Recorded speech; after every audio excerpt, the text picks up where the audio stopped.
La verdadera Historia de los Caballeros Templarios. Capítulo 1. La Queda de Jerusalén. El Origen de la Orden. En el año 1099. Las calles de Jerusalén se llenaron de sangre. Tras 3 años de brutal guerra, los cruzados cristianos traspasaron las antiguas murallas de la ciudad santa, cumpliendo lo que creían un mandato divino.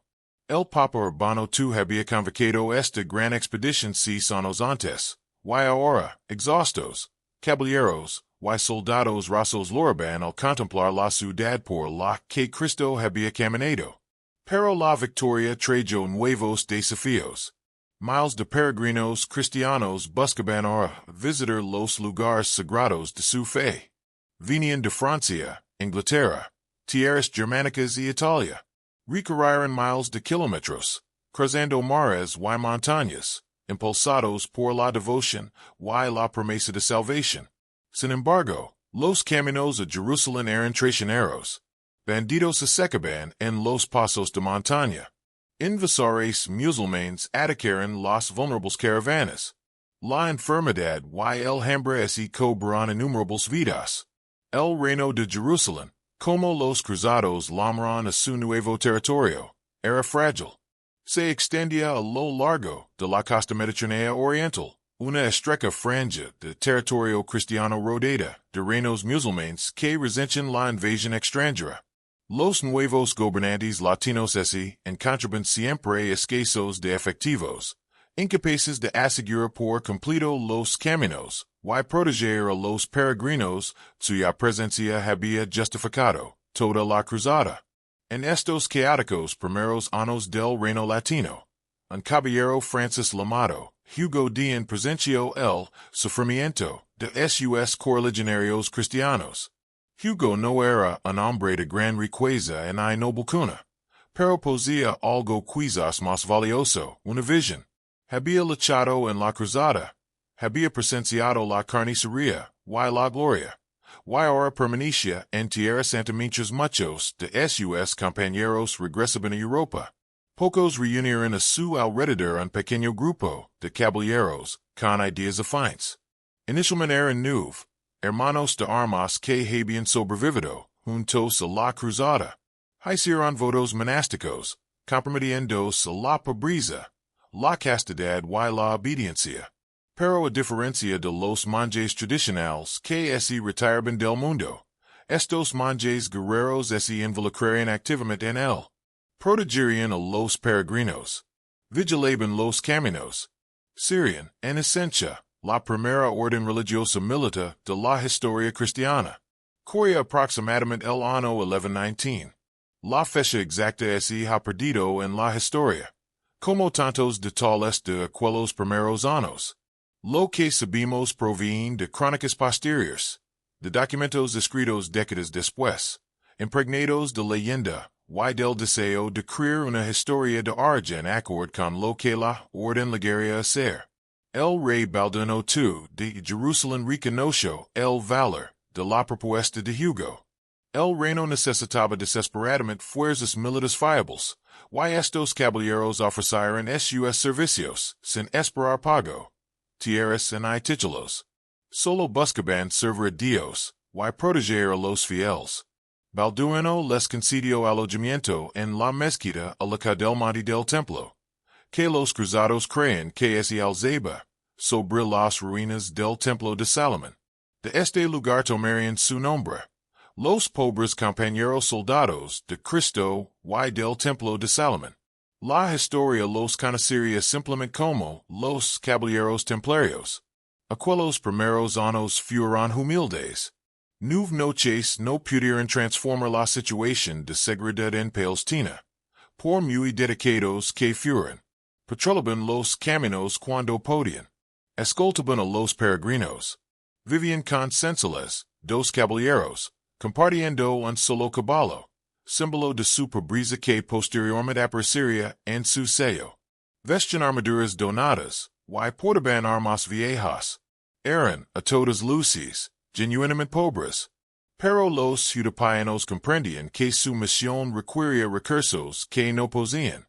La protección de los peregrinos exigía más caballeros, Mas caballos, mas equipo. Mantener una presencia permanente en tierra santa requiere un flujo constante de suministros, y reclutas desde Europa. Para cumplir su mandato divino, los templarios necesitaban algo de lo que carecían: legitimidad, reconocimiento, y riqueza. En 1127, Hugo tomó una decisión crucial. Regresaría a Europa y buscaría la aprobación formal de su orden ante las más altas autoridades de la cristiandad. Necesitaría la bendición del Papa, el apoyo de eclesiásticos influyentes, y el patrocinio de nobles que pudieran aportar las donaciones necesarias para expandir la misión templaria. Era una apuesta ambiciosa para un caballero de poca monta, al frente de un grupo desconocido de monjes guerreros. Hugo viajó primero a su tierra natal, Champaña, en Francia, y luego a otras cortes y iglesias de Europa. Habló de la grave situación en Jerusalén, de los peregrinos asesinados en los caminos, y de los lugares sagrados amenazados por los ejércitos musulmanes. Presentó su orden como la solución, una fuerza militar perpetua dedicada exclusivamente a defender Tierra Santa y proteger a los viajeros cristianos. Su momento resultó ser fortuito. El éxito de la primera cruzada se había desvanecido, reemplazado por una creciente preocupación por la supervivencia del reino cruzado. Era necesario reavivar el entusiasmo por la causa cruzada. Los templarios ofrecían a caballeros y nobles una forma de apoyar Tierra Santa sin tener que viajar personalmente a Palestina. Podían donar dinero, tierras o equipo a la orden, obteniendo mérito espiritual sin las dificultades de las cruzadas. Capítulo 2. Reconocimiento papal y el nacimiento de un imperio. El año 1129 marcó una transformación en la suerte de los templarios. La campaña europea de Judá culminó en el Concilio de Troya, una reunión eclesiástica convocada en parte para abordar la situación de su incipiente orden. El concilio reunió a numerosos obispos y abades franceses, presidido por un lead papal que representaba al Papa Honorio II. Pero la figura más influyente en Troya no fue un obispo ni un representante papal. Bernardo de Clairvaux, el predicador más famoso de su época, apoyó con gran fuerza la causa templaria. Bernardo era un abad cisterciense, un reformador que se había unido a la Austria Orden Cisterciense y la había convertido en uno de los movimientos más influyentes del cristianismo europeo. Era conocido por su elocuencia, sus conexiones políticas y su absoluta convicción. Bernardo vio en los templarios algo revolucionario. Allí estaban hombres que combinaban la dedicación espiritual del monje con la destreza de un caballero mariscal. Eran la respuesta a una pregunta que había preocupado a los reformadores de la Iglesia durante generaciones: ¿cómo cristianizar a la violenta clase guerrera que dominaba la sociedad medieval? Los caballeros luchaban, mataban, vivían a espada. Incluso cuando luchaban por causas supuestamente justas, la guerra parecía incompatible con la doctrina cristiana. Pero los templarios ofrecían un nuevo modelo: el guerrero santo, el soldado de Cristo. El caballero de la violencia servía directamente a Dios. Bernardo escribió un tratado en alabanza de la nueva caballería que se convirtió en el fundamento ideológico de la Orden Templaria. En él, distinguía entre los caballeros seculares que luchaban por la gloria y las ganancias mundanas, y los templarios que luchaban por la salvación espiritual. Cuando un templario moría en batalla, argumentaba Bernardo, no comía pecado. Más bien, impartia el juicio de Cristo sobre los enemigos de Dios. La muerte del templario en comed era el martirio, lo que garantizaba el ascenso inmediato de su alma al cielo. Esta era una teología radical. La iglesia cristiana primitiva había sido pacifista. Incluso cuando el cristianismo se convirtió en la religión oficial del Imperio Romano, los padres de la iglesia consideraban la violencia como corruptora, algo que debía evitarse. al menos lamenter. Pero Bernardo reformuló la guerra santa no solo como algo permisible, sino como un acto de culto, transformando al caballero templario en una oración viviente, y su espada, en un instrumento de la voluntad divina. El concilio de Troya reconoció formalmente a los templarios como una orden religiosa. Más importante aún, les otorgó una regla, un conjunto de principios rectores adaptados de la regla cisterciense. La regla templaria regulaba todos los aspectos de la vida de sus miembros, que podían vestir, que podían comer, cómo debían rezar, cómo debían comportarse en la batalla. Enfatizaba la disciplina, la obediencia y la vida en comunidad. Prohibía la caza deportiva, la risa excesiva y el contacto sin supervisión con mujeres. Creó un monasterio guerrero. La regla estableció una jerarquía dentro de la orden. En la cima estaban los hermanos caballeros, hombres de noble cuna que habían sido entrenados como guerreros antes de unirse a los templarios. Vestían el icónico manto blanco, con una cruz roja. Debajo de ellos estaban los hermanos sargentos, soldados no nobles que vestían mantos negros o marrones. También había hermanos capellans, sacerdotes ordenados que velaban por las necesidades espirituales de la orden. Y, finalmente, una numerosa clase de laicos y servientes que apoyaban a los hermanos combatientes. Con el reconocimiento papal asegurado, las donaciones comenzaron a flor hacia los templarios. Los nobles donaron tierras. Las iglesias proporcionaron diezmos. Los comerciantes ofrecieron dinero. Los ciudadanos viajaron por Francia, Inglaterra, Escocia y Portugal, estableciendo casas templarias y reclutando nuevos miembros. Para cuando regresó a Jerusalén a las 11:30, la orden se había transformado. Lo que había sido un grupo de 9 caballeros que compartían caballos se había convertido en una organización internacional con cientos de miembros y importantes propiedades de tierra. El Papa Inocencio II, quien sucedió a Honorio, otorgó a los templarios privilegios adicionales mediante una bula papal llamada Omniatum Optimum en 1139. Este documento establecía que los templarios solo debían responder ante el propio Papa, exentos de la autoridad eclesiástica local. Podían construir sus propias iglesias, enterrar sus muertos y recaudar sus diezmos.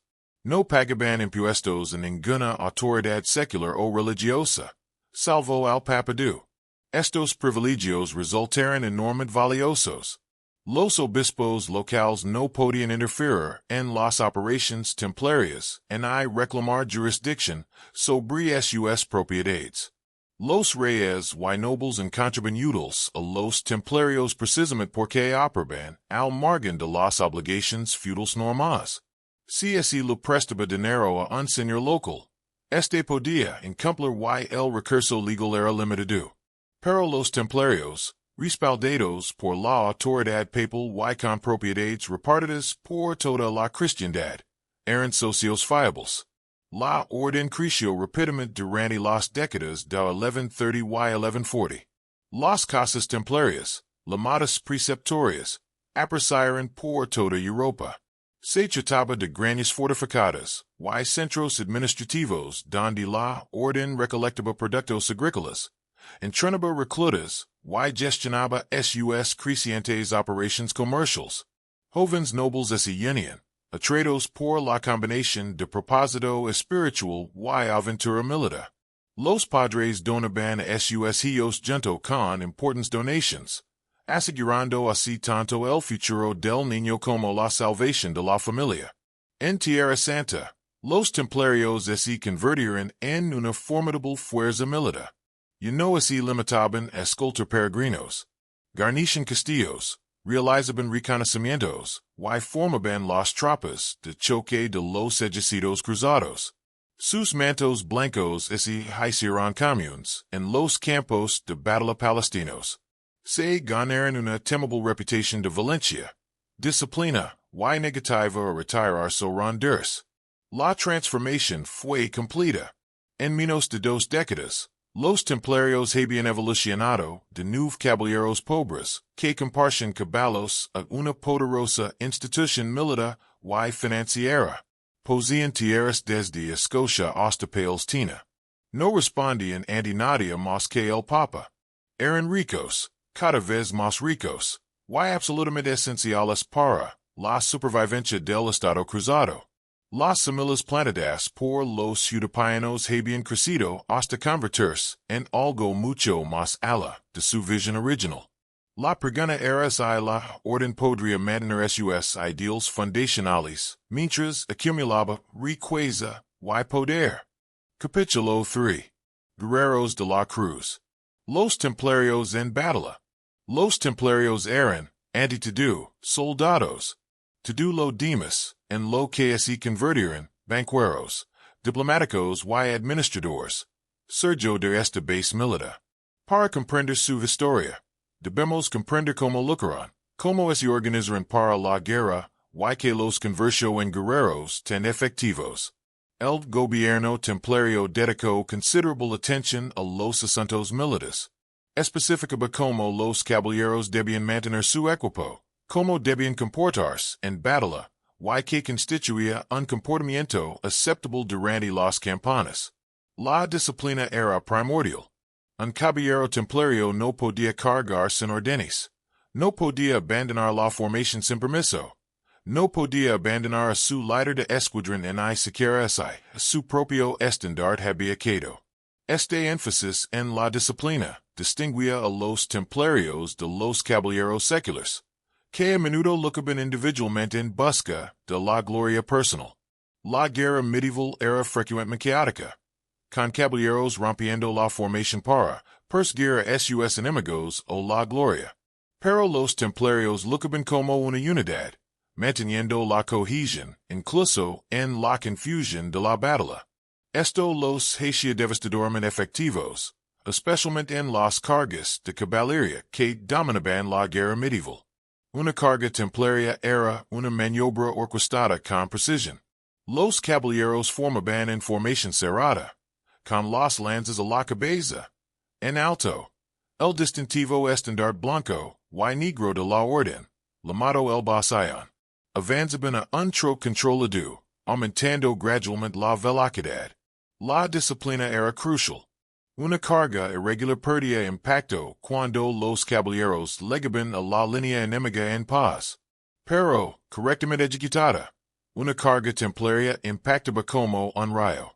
La organización militar de la orden reflejaba los principios monásticos. Al igual que los monjes seguían a su abad, los templarios obedecían a sus comandantes militares sin recostar. El gran maestre, elegido vitalicio por el capítulo de los hermanos caballeros, ostentaba la autoridad suprema. Por debajo de él estaba el señor, su segundo al mando. El mariscal comandaba todas las operaciones militares. Los comandantes regionales, llamados grandes comandantes, supervisaban las fuerzas templarias en zonas específicas como Trípoli, Antioquia o Jerusalén. Cada castillo o guarnición principal tenía un comandante que dirigía las operaciones locales. Estos comandantes controlaban importantes recursos y podían tomar decisiones tácticas, pero permanecían sujetos a la regla y a la supervisión de sus superiores. El sistema creó cadenas de mando claras, garantizando que, incluso en caso de fallo de las comunicaciones, cada comandante conociera sus responsabilidades y limitations. Los templarios desarrollaron sofisticadas redes de inteligencia militar. Mantuvieron exploradores, cultivaron información entre las poblaciones locales y rastrearon cuidadosamente los movimientos enemigos. Antes de los enfrentamientos importantes, los exploradores templarios reconocían las posiciones enemigas, evaluaban su fuerza y identificaban oportunidades tácticas. Esta información a menudo resultó crucial para las victorias de los Cruzados. Una de las primeras batallas importantes protagonizadas por los templarios tuvo lugar en 1138 durante el asedio de Damasco. Los Cruzados, incluyendo un contingente templario considerable, Intentaron capturar esta importante ciudad musulmana. El asedio finalmente fracasó. Pero los templarios se distinguieron por su disciplina bajo fuego enemigo y su eficaz uso de la caballería en terreno abierto alrededor de Damasco. La segunda cruzada, lanzada en 1147, representó para los templarios su primera prueba importante a escala europea. El rey Luis VI de Francia y el emperador Conrado III de Alemania lideraron ejércitos masivos hacia Tierra Santa con la intención de expandir el territorio cruzado y asegurar las conquistas de la primera cruzada. Los templarios, ahora numerosos y experimentados, desempeñaron un papel crucial en la organización y protección de estos ejércitos. La marca a través de Anatolia, el territorio musulmán hostil en la actual Turquía, resultó desastrosa para los alemanes. Los jinetes turcos musulmanes hostigaron constantemente a la columna cruzada, eliminando a los rezagados y lanzando emboscadas devastadoras. El ejército de Conrado fue prácticamente destruido antes de llegar a Tierra Santa. Los franceses no tuvieron mejor suerte, sufriendo repetidos ataques y numerosas bajas. El rey Luis encargó a los templarios la organización de la marca del ejército francés. Los templarios dividieron la fuerza en unidades disciplinadas, establecieron protocolos de marca adecuados y proporcionaron protección de retaguardia contra los invasores turcos. Cuando los turcos atacaban, solían ser los templarios quienes soportaban la peor parte del combate, permitiendo que el ejército principal continuara su avance. La orden sufrió bajas significativas, pero el ejército de Luis llegó a Antioquia prácticamente intacto. Prueba de la competencia militar templaria. El fracaso final de la segunda cruzada. Un asedio fallido a Damasco que unió a las fuerzas musulmanas contra los cruzados. No fue culpa de los templarios. De hecho, muchos cronistas sugieren que los líderes de la cruzada hubieran escuchado los consejos templarios sobre política local y estrategia militar. El resultado podría haber sido diferente. Los templarios vivían en Tierra Santa todo el año, comprendían las complejidades de la región y sabían que gobernantes musulmanes podían ser aliados, y cuales eran enemigos implacables. En las décadas posteriores a la Segunda Cruzada, los templarios se volvieron indispensables para las operaciones militares de los cruzados. Garnician castillos fronterizos, a menudo en posiciones tan peligrosas que ningún señor secular los aceptaba. Cuando los ejércitos cruzados se reunían para las campanas, los templarios proporcionaban un núcleo fiable de caballería pesada.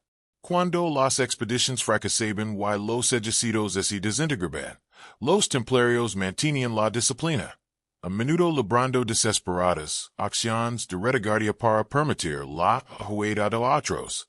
Los templarios no eran invencibles. Sufrieron derrotas, a veces catastróficas. Pero su reputación de valencia y su negativa a retirarse rozaban lo legendario. El gobierno templario prohibía explícitamente la rendición a menos que les superara en número 3 a 1. E incluso entonces solo la permisión no andaba ningún estandarte cristiano. En la práctica, los templarios solían luchar hasta la muerte antes que rendirse. Esta negativa a ceder, aunque admirable en ciertos aspectos, a veces resultaba costosa. Los comandantes musulmanes aprendieron que los templarios no se rendirían, y rara vez les ofrecían cuartel. Cuando los templarios capturados eran ejecutados, se reforzaba el complejo de mártir de la orden y su sentido de misión divina.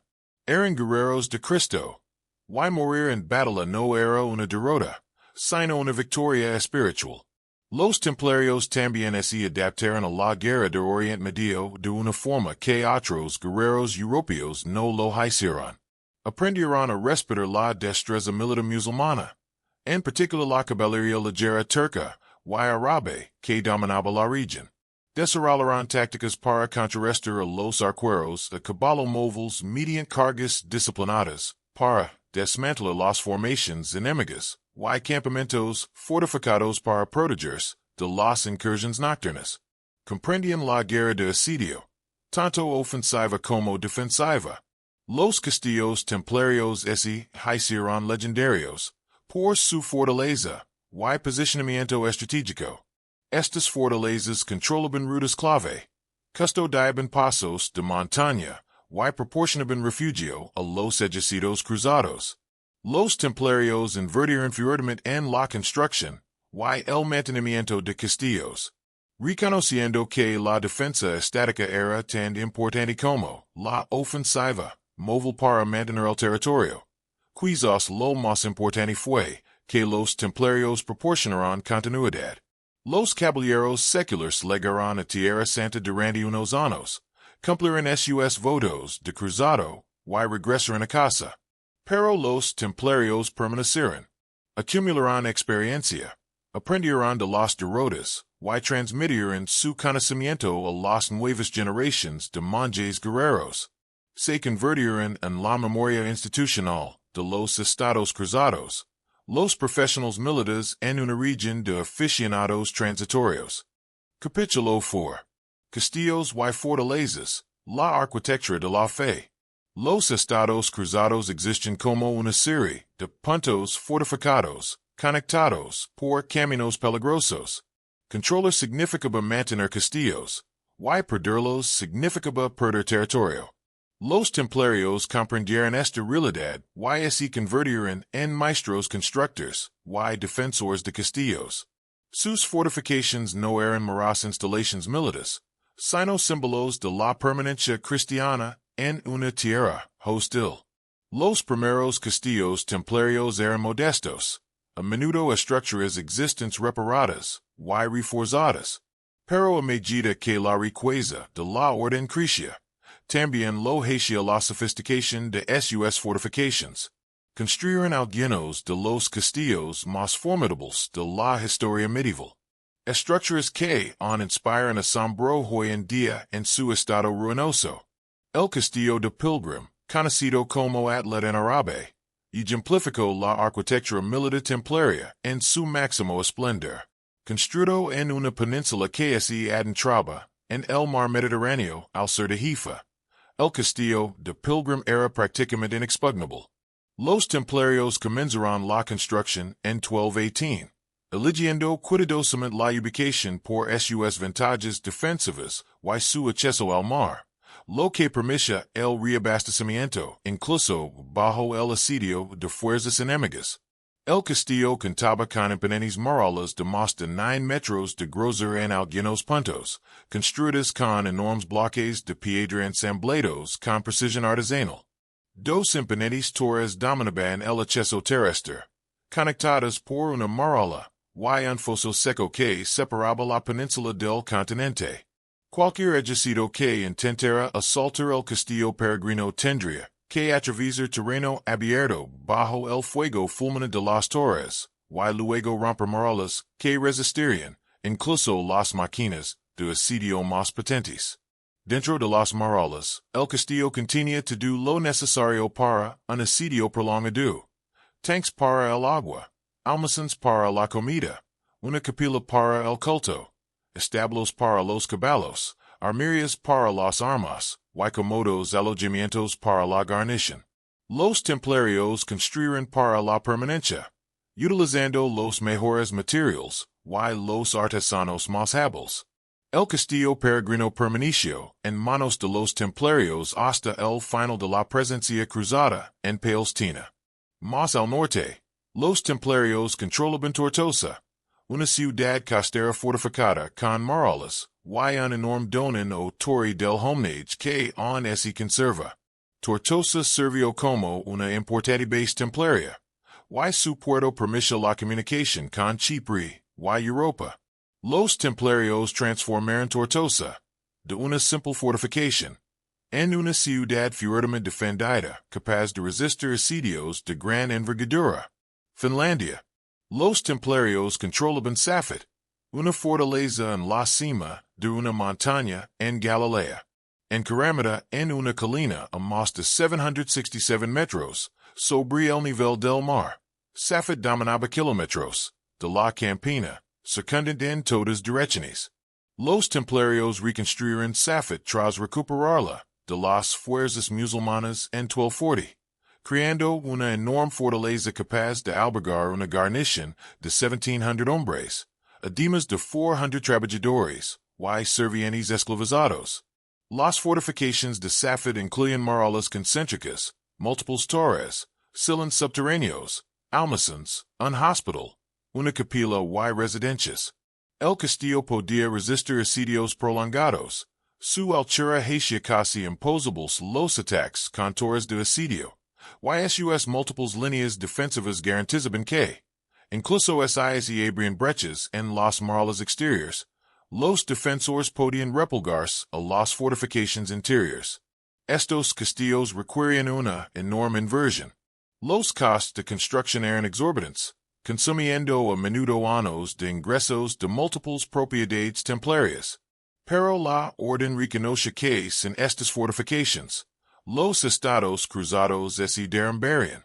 Los castillos permiten a pequeñas guarniciones controlar grandes territorios, proporcionaban refugiados durante las incursiones musulmanas, y servían de base para operaciones ofensivas.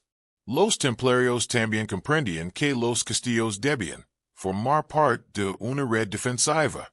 Se coordinaban con otras órdenes militares, en particular con los hospitalarios, para garantizar una cobertura integral de los territorios clave. Cuando un castillo era atacado, otros podían enviar fuerzas de socorro.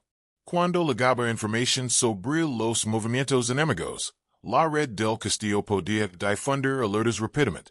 La vida de guarnición en un castillo templario combinaba la preparación militar con la rutina monástica. Los caballeros se levantaban temprano para las oraciones, se ocupaban de su equipo y caballos, se entrenaban en armas, y mantenían las fortificaciones.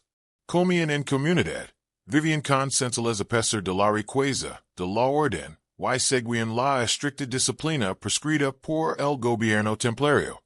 Los alimentos provenían de los propios almacenes del castillo, y de las fincas templarias cercanas. La orden cultivaba extensas propiedades agrícolas alrededor de sus castillos, creando un territorio económico que sostenía a la guarnición. Agricultores locales, cristianos, musulmanes y judíos, trabajaban las tierras templarias, pagando rentas en grano, aceite, vino y otras provisiones.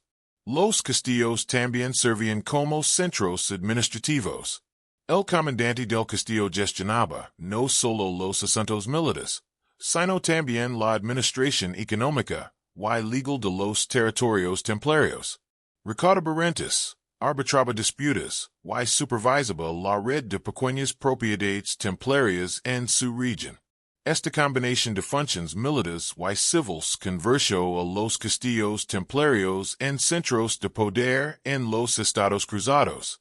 El suministro de agua era crucial para cualquier castillo, especialmente en el árido Oriente Medio. Los templarios construyeron sofisticados sistemas de riego para recoger y almacenar agua de lluvia. En algunos castillos, excavaron pozos profundos que legaban acuíferos subterráneos. El sistema de agua para los peregrinos de los castillos era particularmente impresionante, con múltiples scenes capaces de abastecer a la guarnición durante meses sin necesidad de fuentes externas. La comunicación entre castillos se realizaba mediante diversos métodos. Las palomas transportaban mensajes, sea a velocidad las hacía ideales para comunicaciones urgentes. Los mensajeros a caballo recorrían los caminos entre las fortificaciones, protegidos por patrullas templarias. Los propios castillos utilizaban hogueras de señales y superficies reflectantes para comunicar mensajes sencillos a distancia, lo que permitía advertir rápidamente de los movimientos enemigos. A pesar de su fortaleza, los castillos templarios podían caer. La guerra de asedio en la Edad Media favorecía a los defensores, pero los atacantes decididos con suficientes recursos podían, con el tiempo, abrir una brecha en casi cualquier fortificación. Los musulmanes desarrollaron técnicas de asedio eficaces, Como la minería bajo las marolas, la construcción de enormes máquinas de asedio, y el uso de una abrumadora superioridad numérica para asaltar fortifications desde múltiples direcciones simultáneamente. Cuando caen los castillos, las guarniciones solían perecer. La negativa de los templarios a rendirse implicaba que a menudo luchaban hasta el último hombre. Los comandantes musulmanes, sabiendo que los templarios no cederían, rara vez ofrecían conditions. El resultado fue una brutalidad mutua, con castillos que cambiaban de manos entre masacres y destrucción. Sin embargo, la red de castillos persistió durante casi 2 siglos. Estas fortalezas de piedra, construidas con técnicas de ingeniería europeas, y adaptadas a las condiciones de Oriente Medio, representaban la manifestación física de la presencia cruzada. Mientras el castillo permaneció en pie, el control cristiano de Tierra Santa siguió siendo posible. Cuando finalmente el sueño cruzado se derrumbó con ellos. Capítulo 5. La economía templaria. De la pobreza al poder. Los templarios comenzaron con votos de pobreza, compartiendo caballos, y viviendo de donations. En una generación, se habían convertido en una de las instituciones más ricas de la cristiandad. Esta transformación de caballeros pobres a potencia financiera es uno de los aspectos más notables de la historia templaria. La base de la riqueza templaria eran las tierras. A medida que la orden ganaba reconocimiento papal y apoyo popular, las donations llegaban a raudales desde toda la Europa católica. Los nobles donaban propiedades tanto como obsequios piadosos como para planificar su jubilación. Muchos caballeros de edad avanzada se unieron a los templarios, trayendo consigo sus tierras. Las parejas sin hijos legaban propiedades a la orden. Los reyes otorgaban territorios tanto en Europa como en las regiones recién conquistadas. A finales del siglo XII, los templarios poseían miles de propiedades. Solo en Francia, poseían más de 900 encomiendas, granjas, venados y propiedades urbanas. Poseían redes similares en Inglaterra, España, Portugal, Italia, Alemania y Europa del Este. Todas las regiones bajo control cristiano incluyen propiedades templarias. Estas propiedades generaban importantes ingresos agrícolas. Las fincas templarias producen grano, vino, aceite de oliva, lana y otros productos básicos. La orden administraba estas propiedades con eficiencia, a menudo de forma más productiva que los terratenientes seculares. Las fincas templarias empleaban técnicas agrícolas avanzadas, mantenían registros detallados, y reinvertían las ganancias en mejoras. La producción agrícola apoyaba la misión militar de la Orden de dos maneras. En primer lugar, generaba ingresos que podían convertirse en efectivo y enviarse a Tierra Santa. En segundo lugar, producía suministros que podían enviarse directamente a las guarniciones templarias en Palestina. Los barcos zarpaban regularmente de los puertos europeos cargados de grano, carne salada, vino y otros artículos de primera necesidad para los templarios orientales. Pero la agricultura por sí sola no podía generar la enorme riqueza que poseían los templarios. La orden desarrolló fuentes de ingresos adicionales, algunas bastante sofisticadas para las instituciones medievales. Recaudaban diezmos sobre ciertas propiedades, cobraban honorarios por diversos servicios, y recibían obsequios de peregrinos y cruzados.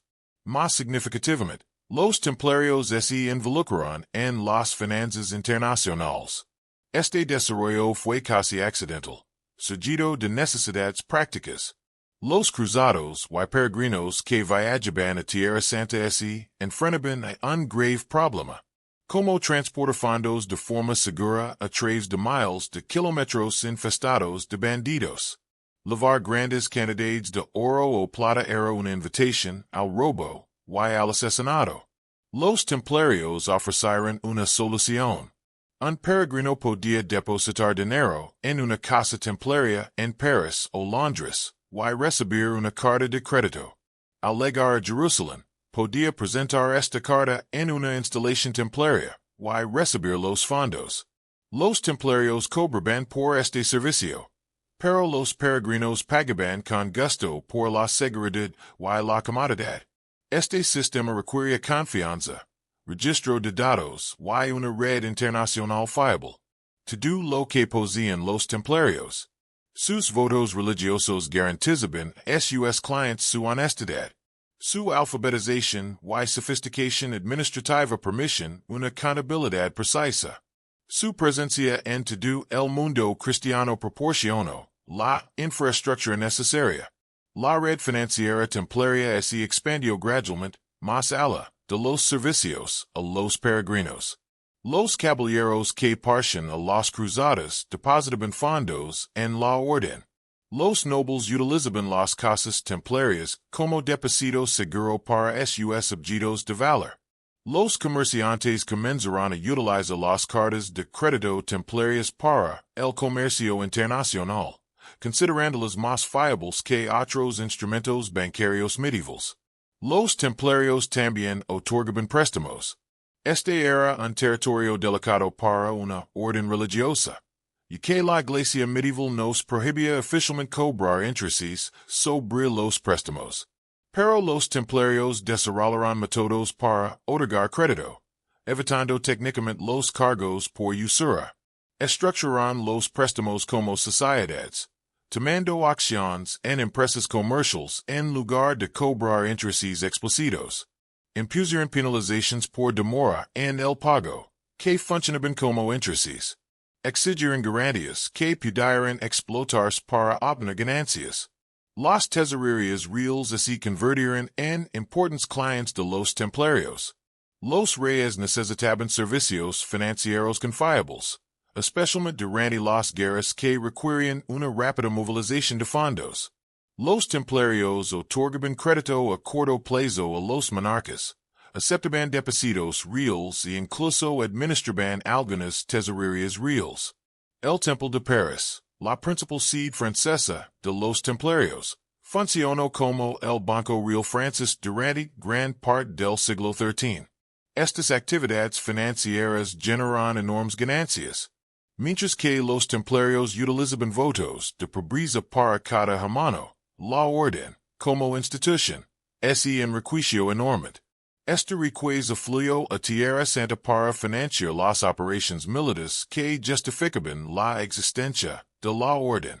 Cada castillo, cada caballo, cada espada en Palestina se financiaba en última instancia con las propiedades y las operaciones financieras de los templarios en Europa. Las operaciones económicas de la orden requerían una administración sofisticada. Los templarios desarrollaron estructuras burocráticas para gestionar su extenso imperio. Cada región contaba con un gran comandante que supervisaba las casas locales y informaba al gran maestre en Jerusalén. Registros detallados registraban los ingresos, los gastos, y el flujo de recursos entre las propiedades. Las redes de comunicación conectaban las instalaciones templarias. Los barcos navegaban regularmente entre Europa y Tierra Santa, transportando no solo suministros, sino también cartas, informes y instrumentos financieros. Los mensajeros templarios recorrían los caminos de Europa, moviendo fondos y información entre las casas. Esta infraestructura de comunicación convirtió a los templarios en una de las organizaciones mejor informadas de la Europa medieval. Los templarios también participaban en actividades comerciales más allá de la banca. Poseían barcos y realizaban comercio marítimo. Sus embarcaciones transportaban no solo suministros templarios, sino también cargamentos comerciales, lo que generaba ingresos adicionales. Los barcos templarios eran conocidos por su fiabilidad y seguridad, lo que los hacía atractivos para los comerciantes que necesitaban transportar mercancías valiosas. En algunas regiones, los templarios operaban mercados y cobraban pillas. Mantenían monopolios sobre ciertas actividades económicas, otorgados por gobernantes agradecidos. Estos privilegios comerciales, combinados con exenciones fiscales, otorgan a los templarios importantes ventajas económicas sobre sus competidores seculares. La riqueza generada por estas actividades era enorme, aunque es imposible determinar cifras exactas. La contabilidad medieval era imprecisa. Y muchos registros templarios se perdieron o destruyeron. Sin embargo, los observadores contemporáneos describían sistemáticamente a los templarios como extraordinariamente ricos, comparables a los reinos más ricos. Esta riqueza generaba tensión. El voto de pobreza de los templarios parecía hipócrita su evidente riqueza. Los críticos cuestionaban si una organización tan rica podía mantener su autenticidad espiritual. Los defensores argumentaban que los templarios individuales seguían siendo pobres, sin poseer nada personalmente, mientras que la riqueza institucional de la orden servía a fines sagrados. La paradoja fundamental de los templarios, monjes pobres que controlaban vastas riquezas, acabaría contribuyendo a su queda. Pero durante la mayor parte de su existencia, la contradicción parecía sostenible. La riqueza facilitaba su misión militar. La misión militar justificaba su existencia. La protección papal los protegía de la mayoría de las críticas. Durante casi 2 siglos, el motor económico que construyeron los templarios funcionó a la perfección, financiando el mayor experimento religioso militar de la historia medieval. Capítulo 6. La queda de Jerusalén. Una espada atravesando el corazón. El año 1187 comenzó con confianza en los estados cruzados. El reino de Jerusalén, agradecido de su máxima extensión, controlaba la ciudad santa y territorios considerables. Los templarios y hospitalarios garnecieron poderosas fortificaciones. La nobleza latina se peleaba entre sí. Pero esto era normal. Nadie previó la catástrofe. Pero una nueva amenaza había surgido. Saladino, sultán de Egipto y Siria, había unificado los territorios musulmanes fracturados que rodeaban los estados cruzados. Los éxitos cruzados anteriores se habían batido en la desunión musulmana. Siempre que un gobernante musulmán amenazaba a los cruzados, estos podían aliarse con sus rivals musulmanes. Saladino puso fin a esta ventajosa situación. Saladino fue un líder extraordinario, brillante en estrategia, personalmente valiente y políticamente astuto. Combinó una genuina devoción religiosa con un pragmatismo estatal. Veía a los estados cruzados como una afrenta religiosa y un obstáculo político para su visión de un Oriente Medio musulmán unido. Se preparó metódicamente para la guerra, reuniendo ejércitos, acumulando provisions, y esperando la oportunidad adecuada. Este surgió de la insensatez de los cruzados. Gerardo, el gran maestre templario, era impulsivo y arrogante. Cuando las fuerzas de Saladino incursionaron en territorio cruzado a principios de 1187, Gerardo lideró una pequeña fuerza templaria para interceptarlos. En los manantiales de Crisón, el 1 de mayo, los 90 templarios de Gerardo se encontraron con un ejército musulmán de 7,000 hombres. La respuesta inteligente habría sido la retirada. Pero Gerardo, quizás buscando la gloria o creyendo en la protección divina, ordenó una carga. Los templarios fueron aniquilados. Gerardo sobrevivió. Uno de los 3 únicos templarios que escaparon de la masacre. La batalla fue militarmente insignificante, pero psicológicamente devastadora, demostrando que incluso los temidos templarios podían ser destruidos. Saladino siguió esta incursión con una invasión a gran escala.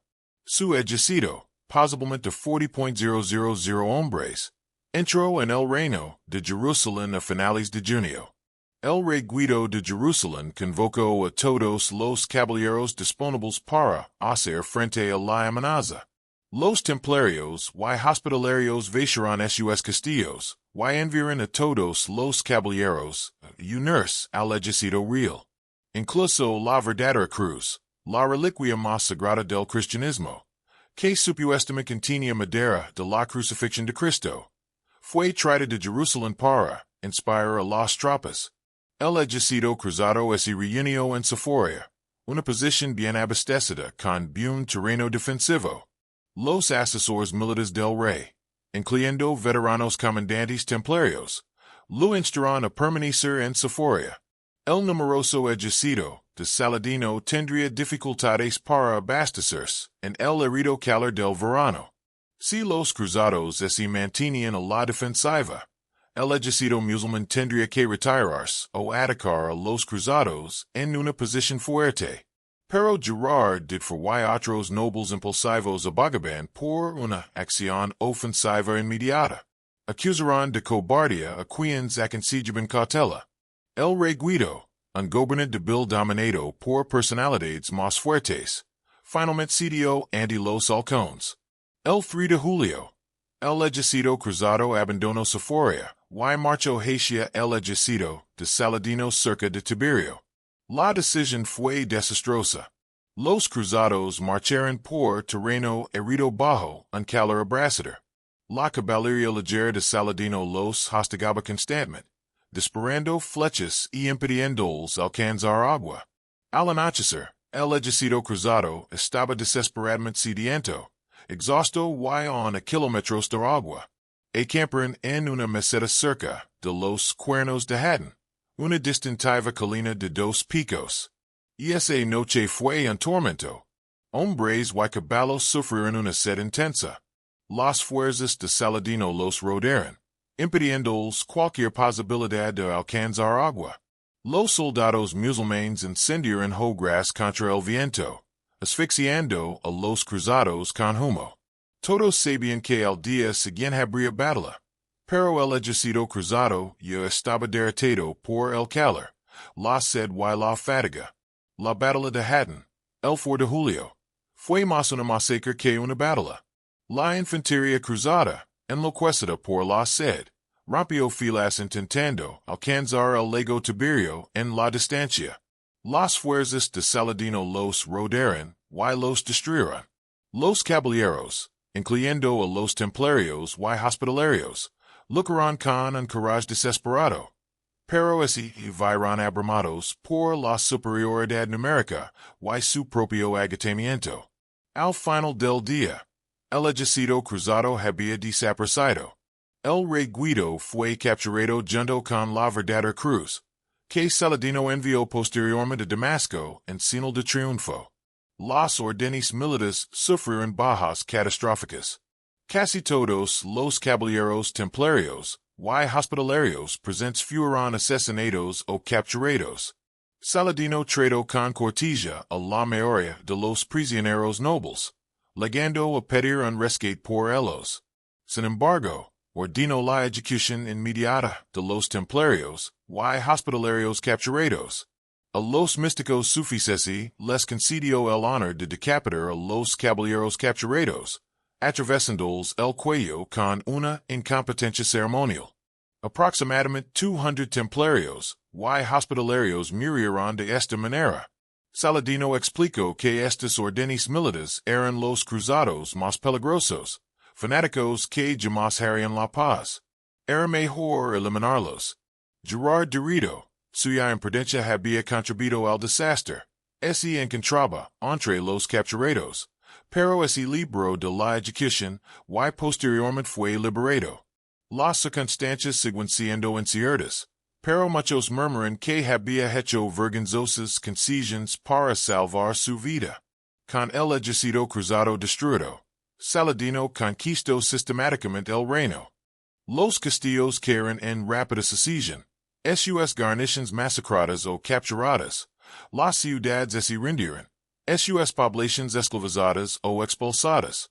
En cuestión de meses, Saladino controlaba prácticamente todo el territorio cruzado. El 2 de octubre de 1187, el ejército de Saladino entró en Jerusalén, la ciudad que los cruzados habían conquistado 88 años antes con sangre, ahora queda con relativa poca violencia. Saladino, en un deliberado contraste con la brutalidad de los cruzados, Permitio que la población cristiana pagara un rescate, y partiera sana y salva. Quienes no pudieron pagar fueron esclavizados, pero no hubo masacre. La queda de Jerusalén conmocionó a Europa. La ciudad santa, centro de la devoción cristiana, meta de toda peregrinación, estaba de nuevo en manos musulmanas. Se dice que el Papa Urbano III murió de dolor al enterarse de la noticia. Toda la empresa cruzada, que parecía tan exitosa, se derrumbó con una velocidad asombrosa. Los templarios sobrevivieron, pero quedaron devastados. Su gran maestre quedó desacreditado. Cientos de caballeros murieron. Muchos de sus mejores castillos se perdieron. Su credibilidad como protectores de Tierra Santa quedó destrozada. El desastre de Hatton demostró que ni siquiera los disciplinados templarios podían compensar la falta de liderazgo y la insensatez estratégica. Sin embargo, la Orden se reconstruiría. Llegaron nuevos reclutas de Europa. Las donaciones aumentaron a medida que los cristianos buscaban apoyar las posiciones cruzadas restantes. Los templarios se retiraron a sus fortalezas restantes. El castillo de Tortosa, el peregrino, se salvó y se preparó para continuar la lucha. La queda de Jerusalén fue una catástrofe, pero no el final. El desastre desencadenó la tercera cruzada, que trajo a Tierra Santa a los reyes más grandes de Europa. Ricardo Corazón de León de Inglaterra, Felipe Augusto de Francia y Federico Barbaroja de Alemania tomaron la cruz. La causa cruzada sobreviviría, aunque la propia Jerusalén permanecería en manos musulmanas durante un siglo más. Para los templarios, Hatton representó tanto el desastre como un propósito renovado. No habían logrado proteger Jerusalén, pero ese fracaso creó una necesidad urgente de sus servicios. El siguiente capítulo de su historia los vería luchar, ensangrentados pero invictos, defendiendo los restos de los estados cruzados contra Saladino y sus sucesores. Capítulo 7. La tercera cruzada, y Ricardo Corazón de León. La noticia de la queda de Jerusalén desató la furia en toda la Europa cristiana. El Papa Gregorio VIII convocó de inmediato una nueva cruzada, recordando a los fieles que perder Jerusalén era un castigo divino por sus pecados. Reyes, nobles y gente común por igual, respondieron con un entusiasmo sin precedentes. Esta sería la tercera cruzada, y traería a Palestina a los guerreros más famosos de la época medieval. Federico Barbaroja, el anciano emperador del Sacro Imperio Romano Germánico, lideró el primer gran contingente. Federico tenía 70 años, pero un vigoroso, un guerrero legendario que había participado en la segunda cruzada décadas antes. Reunió un enorme ejército alemán, quizás de 100.000 hombres, y marchó por tierra a través de Anatolia. La cruzada alemana terminó en tragedia. El 10 de junio de 1190, Federico se ahogó al cruzar un río en el sur de Anatolia. Algunos relatos afirman que su caballo lo tiró, otros que sufrió un infarto mientras nadaba. Cualquiera que sea la causa, su muerte devastó la cruzada alemana. La mayor parte de su ejército retrocedió. Los pocos que continuaron hacia Palestina llegaron como un remanente, sin líder y desmoralizados. El rey Felipe Augusto de Francia y el rey Ricardo I de Inglaterra tomaron una ruta diferente navegando hacia Tierra Santa. Estos dos reyes representaban toda la complejidad de la política medieval. Eran teóricamente aliados en la cruzada. Felipe era técnicamente el señor feudal de Ricardo sobre los territorios franceses de este, pero también eran rivals, desconfiados de las ambiciones del otro, propensos a las disputas, incluso mientras cooperaban contra los musulmanes. Las fuerzas cruzadas se concentraron en Acre, una ciudad portuaria crucial que Saladino había capturado después de Hatton. Guido de Lusignan, el antiguo rey de Jerusalén, que había llevado el ejército al desastre en Hatton, pero había sido liberado por Saladino, y había comenzado a suceder. El asedio así prolongó durante casi 2 años, con los cruzados asediando acá mientras el ejército de Saladino asediaba a los cruzados, creando un extraño doble asedio. Los templarios desempeñaron un papel crucial en este asedio. Proporcionaron guerreros experimentados, asesoramiento militar, y apoyo financiero. Robert Dabe, quien así había convertido en gran maestre tras la muerte de Gerard de Ridfort, trabajó para restaurar la reputación de la orden. Los templarios lucharon en las trincheras, lideraron asaltos contra las murallas, y mantuvieron la disciplina durante los contraataques de Saladino. Ricardo legó en junio de 1191 inmediatamente transformó la situación con su liderazgo agresivo. Ricardo Corazón de León tenía 33 años, y estaba en la cima de su considerable poder. Era un brillante comandante táctico, personalmente valiente hasta la temeridad y poseía una energía desbordante. También era temperamental, arrogant y propenso a ganarse enemigos incluso entre sus aliados. Con los refuerzos y el liderazgo de Ricardo, cayó el 12 de julio de 1191. La guarnición se rindió y Saladino aceptó pagar un rescate por oro y la liberación de los prisioneros cristianos. Pero cuando Saladino retrasó la entrega del primer lot, Ricardo tomó una decisión terrible. El 20 de agosto, ordenó la ejecución de más de 2,000 prisioneros musulmanes. La masacre, llevada a cabo a la vista del ejército de Saladino, pretendía intimidar a los musulmanes y demostrar la crueldad de Ricardo. La masacre conmocionó incluso a los cruzados más acérrimos. Pero la estrategia de Ricardo era clara. No se dejaría limitar por las convenciones caballerescas ni por los escrúpulos morales. Había venido a reconquistar Jerusalén y emplearía todos los medios necesarios. Los templarios, que habían sido masacrados por Saladino después de Hattin, no objetaron la brutalidad de Ricardo. Felipe Augusto, alegando enfermedad y necesidad política, partió hacia Francia poco después de la captura de Acre. Esto dejó a Ricardo como el único líder importante de la cruzada. Inmediatamente comenzó a marchar hacia el sur a lo largo de la costa hacia Jaffa, planeando usar ese puerto como base para un asalto a Jerusalén. La marca hacia Jaffa se convirtió en una de las operaciones militares más famosas de la Edad Media. El ejército de Saladino siguió de cerca a la columna cruzada, buscando oportunidades para una batalla decisiva.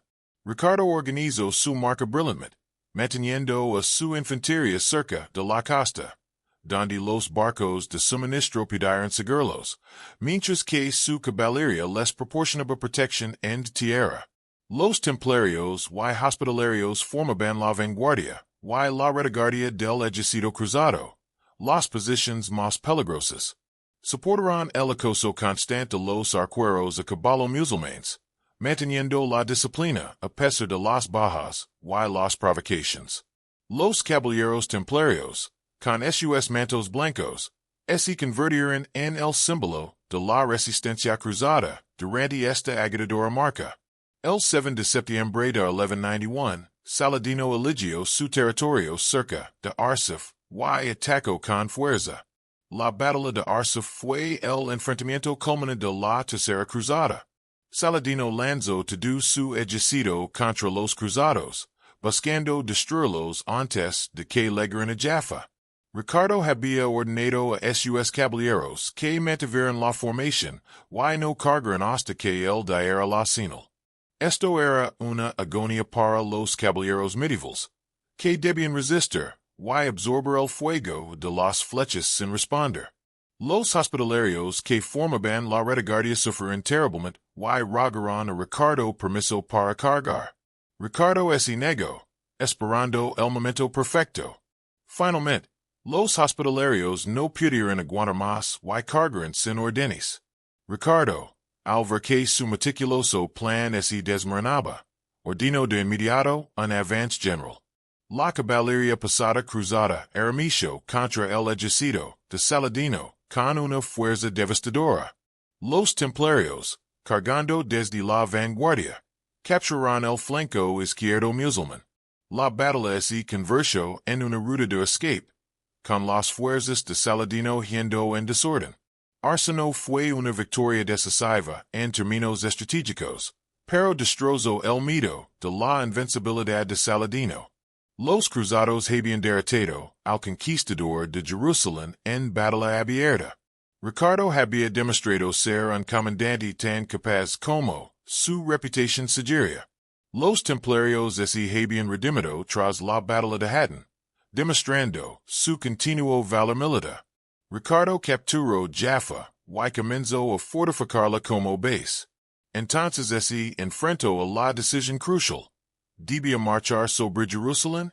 La ciudad estaba a solo unos 96 kilómetros tierra adentro, pero esos kilómetros atravesaban un terreno difícil donde Saladino podía provocar su superioridad numérica. Además, incluso si Ricardo capturaba Jerusalén, podría mantenerla tras el fin de la cruzada y el regreso de los cruzados europeos. Ricardo marchó 2 veces hacia Jerusalén. 2 veces regresó tras consultar con los Templarios y otros expertos locales. Los Templarios, basándose en sus décadas de experiencia en la región, aconsejaron que conquistar Jerusalén sin controlar el territorio circundante era inútil. Saladino podía simplemente sitiarla y recuperarla tras la marca de Ricardo. Este consejo, aunque militarmente acertado, frustró a los cruzados europeos que habían venido específicamente a reclamar Jerusalén. Cuestionaron el compromiso de los Templarios y sospecharon de su cobardía. Pero los Templarios pensaban estratégicamente a largo plazo, mientras que los cruzados visitantes solo pensaban en la gloria inmediata. Ricardo finalmente aceptó que Jerusalén estaba fuera de su alcance. Negoció una tregua de 3 años con Saladino en septiembre de 1192. El tratado otorgó a los cruzados el control de la costa desde Tai hasta Jaffa. Los peregrinos cristianos podrían visitar Jerusalén sin ser molestados. Los estados cruzados sobrevivirían de forma reducida. Fue un compromiso que no satisfizo plenamente a nadie, pero que reflejaba las realidades militares. Ricardo zarpó de regreso a casa en octubre de 1192, para nunca regresar a Palestina. Saladino murió en marzo siguiente, y su imperio se fragmentó entre sus herederos. Los Templarios permanecieron, manteniendo sus castillos, vigilando los caminos, y continuando su misión. La tercera cruzada no había reconquistado Jerusalén, pero había evitado el colapso total de la presencia cruzada en Tierra Santa. Los Templarios, que habían perdido Jerusalén en Hattin, habían luchado durante toda la cruzada con valencia y habilidad. Habían aconsejado a Ricardo, a veces en contra de sus deseos, pero siempre con honestidad. Continuarían su misión durante otro siglo, adaptándose a las nuevas realidades, pero sin abandonar nunca la esperanza de recuperar algún día la ciudad santa. Capítulo 8. El siglo XIII. Decadencia y desesperación. El siglo XIII trajo consigo cambios fundamentals en el movimiento cruzado y en el papel de los templarios dentro de él. El expansionismo confiado del siglo XII dio paso a desesperadas luchas defensivas. Los templarios se encontraron luchando no para expandir el territorio cristiano, sino simplemente para preservar lo que quedaba. La Cuarta Cruzada en 1204 reveló cuán corrupto se había vuelto el ideal cruzado. En lugar de ir a Tierra Santa, los cruzados atacaron Constantinopla, capital del Imperio Bizantino. Sus correligionarios cristianos saquearon la ciudad con una brutalidad atroz, estableciendo un imperio latino que duraría apenas 60 años. Los templarios evitaron en gran medida participar en este desastre, manteniendo su enfoque en Palestina. En Tierra Santa, los templarios se adaptaron a las nuevas realidades, con fuerzas insuficientes para librar campañas ofensivas. se concentraron en defender posiciones clave, y mantener seguras para los peregrinos. Negociaron alianzas con gobernantes musulmanes cuando fue necesario. A pesar de las críticas de los cruzados europeos, que esperaban una guerra constante. Los templarios también se involucraron profundamente en la política de las cruzadas, a menudo en su detrimento. Las crisis sucesorias que asolaron el reino de Jerusalén obligaron a los templarios a tomar partido, creando enemigos entre las facciones a las que se oponían. La riqueza y el poder militar de la orden los convirtieron en actores clave en todas las disputas políticas, alejándolos de su misión espiritual original. En 1229, el emperador Federico II logró algo extraordinario. Recuperó Jerusalén mediante la negociación, en lugar de la guerra. Federico, excomulgado por el Papa, y despreciado por los templarios por sus tratos con los musulmanes, logró, no obstante, un tratado que devolvió la ciudad santa al control cristiano. Los templarios se negaron a participar en la entrada triunfal de Federico en Jerusalén, considerándolo enemigo de la Iglesia. El tratado fue frágil, y duró solo 15 años antes de que Jerusalén cayera de nuevo ante las fuerzas musulmanas en 1244. Esta vez, la pérdida fue permanente. Jerusalén no volvería al control cristiano hasta el siglo XX. Para los templarios, esta segunda pérdida de Jerusalén eliminó cualquier esperanza de que el proyecto cruzado pudiera lograr la recuperación permanente de los lugares sagrados. Las décadas siguientes trajeron una serie de costosas campanas y derrotas. El rey Luis IX de Francia, posteriormente canonizado como San Luis, lideró dos cruzadas que fracasaron. La primera, en 1250, pretendía conquistar Egipto, y fracasó desastrosamente con la captura de Luis, y la destrucción de su ejército. Los templarios participaron activamente en esta campaña, sufriendo enormes bajas, y contribuyendo con gran parte del rescate para la liberación de Luis. La segunda cruzada de Luis, en 1270, en siquiera llegó a Tierra Santa. Murió de disentería en Tunis y su ejército se dispersó. Estos fracasos demostraron que el entusiasmo por las cruzadas en Europa estaba menguando. Reclutar cruzados se volvió cada vez más difícil. Las donaciones a las órdenes militares disminuyeron. Los templarios se encontraron con menos recursos, librando campañas cada vez más desesperadas. Simultáneamente, surgió una nueva amenaza desde el este. Los mongols. Estos guerreros nómadas de Asia Central habían construido el mayor imperio terrestre de la historia, conquistando desde Corea hasta Europa del Este. En 1258, las fuerzas mongolas capturaron Bagdad y destruyeron el califato Abbasi, centro simbólico del Islam sunita, durante 5 siglos. Los mongols se dirigieron entonces hacia Siria y Palestina. Los templarios inicialmente acogieron a los mongols como posibles aliados contra sus enemigos musulmanes. Cierta correspondencia entre líderes mongols y cristianos europeos sugería la posibilidad de una gran alianza. Pero los mongols se mostraron reacios a cooperar genuinamente con los cruzados, y su brutalidad conmocionó incluso a los guerreros más aguerridos. En 1260, un ejército mongol invadió Siria, y avanzó hacia Egipto.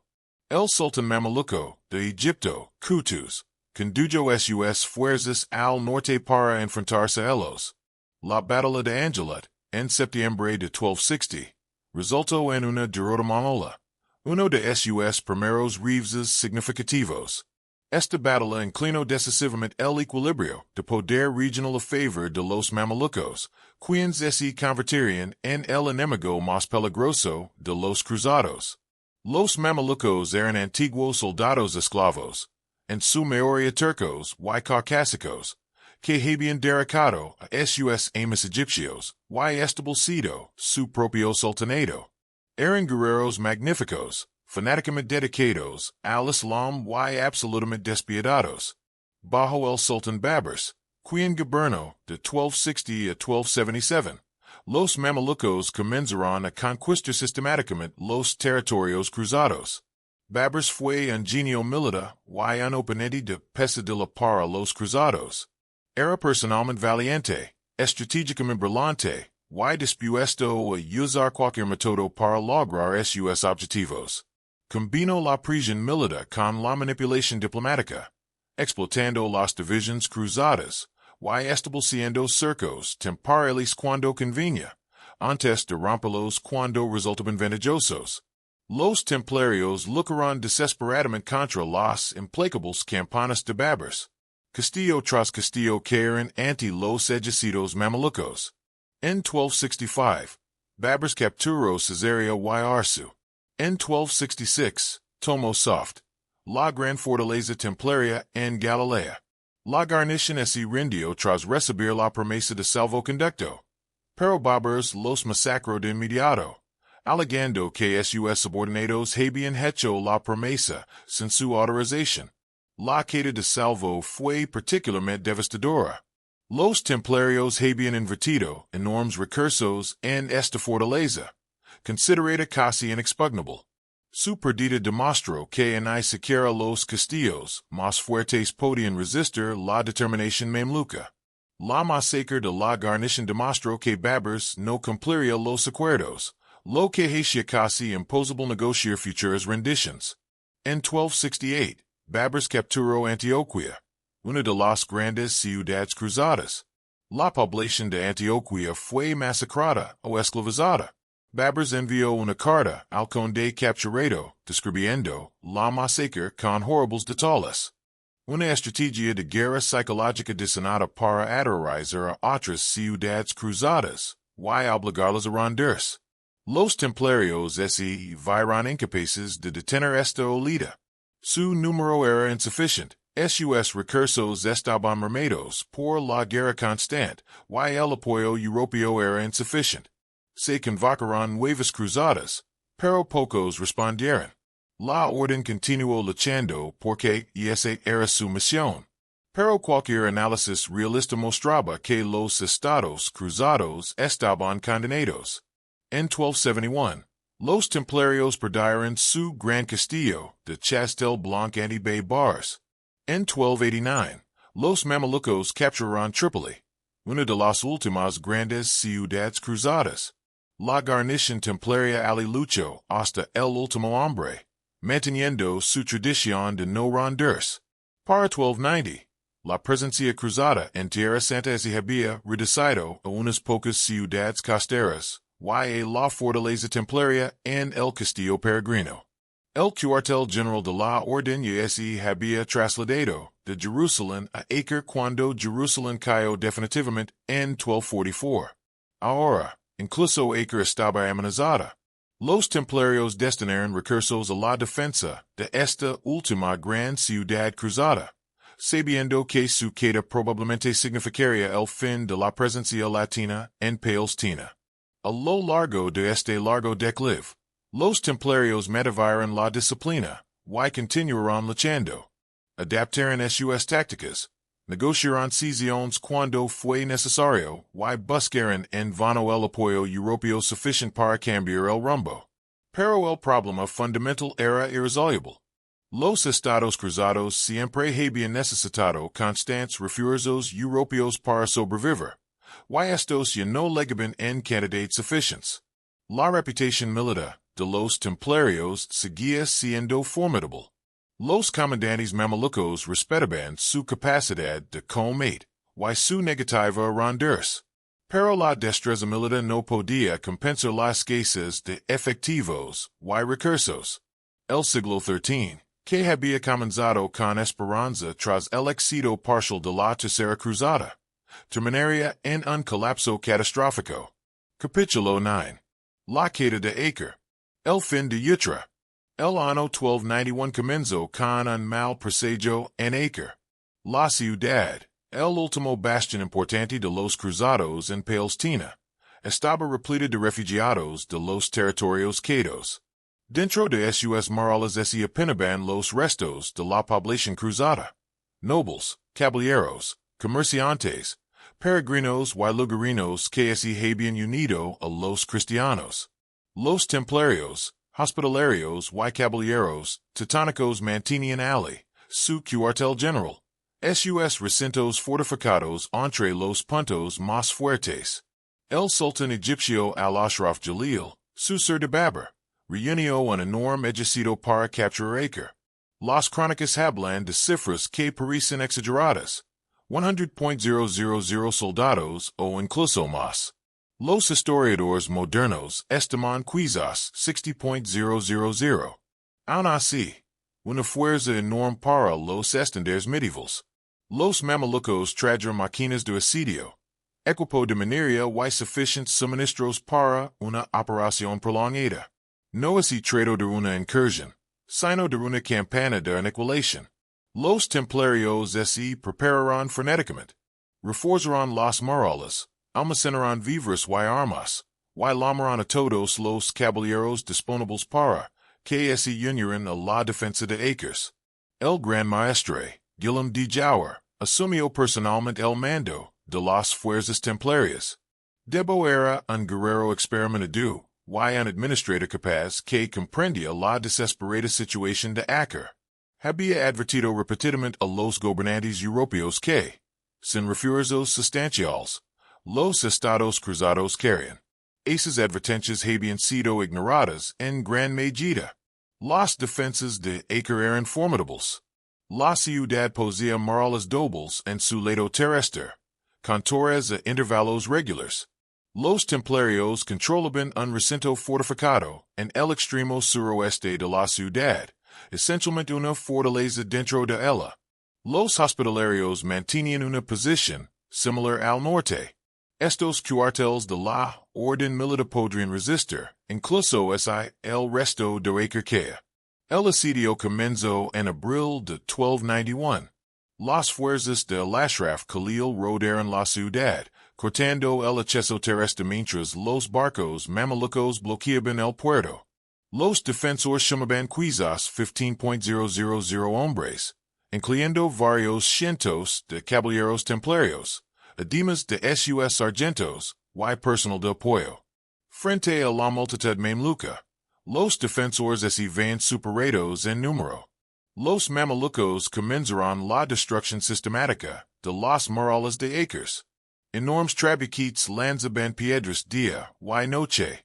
Los mineros cavaban túneles bajo las fortificaciones, apuntalándolos con madera que se quemaba para derrumbar las murallas superiores. Los defensores llevaron a cabo operaciones de contraminado, irrumpiendo en los túneles mamelucos y librando feroces batallas subterráneas. Debía lideró agresivas incursiones, intentando destruir las máquinas de asedio y interrumpir los ataques mamelucos.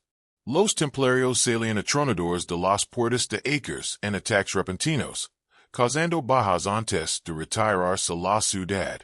Estas incursiones ganaron tiempo, pero no pudieron alterar fundamentalmente la trayectoria del asedio. A mediados de mayo, se habían abierto brechas en secciones de las murallas exteriores de Acre. Los mamelucos irrumpieron por las brechas, enfrentándose a los defensores en brutales combates callejeros. Los templarios lucharon desde su recinto fortificado, que ocupaba una posición clave cubriendo una de las secciones violadas. Mientras la fortaleza templaria se mantuviera en pie, los mamelucos no podrían explotar plenamente sus brechas. El 18 de mayo, los mamelucos lanzaron un asalto masivo. Atacaron simultáneamente a lo largo de las murallas, buscando abrumar a los defensores con su superioridad numérica. La lucha fue apocalíptica. Los defensores lanzaron piedras, hirviendo, y cualquier cosa que encontraran a su alcance en las escalas de los mamelucos. Las flechas caen como lluvia. Los gritos de los heridos y moribundos se mezclaban con los gritos de guerra y el estruendo de las armas. Guillaume de Jower lideró personalmente la defensa templaria, luchando en el fragor del cometipecer de su rango. Una saeta de balas lo alcanzó en el pecho, atravesando su armadura. Intentó seguir luchando, pero la herida fue mortal. Dojo murió más tarde ese mismo día, uniéndose a innumerables templarios que habían dado su vida defendiendo los estados cruzados. Con debo muerto, y las morales irrevocablemente violadas, la resistencia organizada se derrumbó. La ciudad se sumió en el caos. Los civiles huyeron al puerto en busca de barcos que los llevaran a un lugar seguro. Las órdenes militares se retiraron a sus recintos fortificados para la última defensa. La fortaleza templaria se convirtió en refugio para cientos de civiles, en su mayoría mujeres y niños. Los templarios se atrincaron en su interior, sabiendo que se enfrentaban a la muerte o a la esclavitud.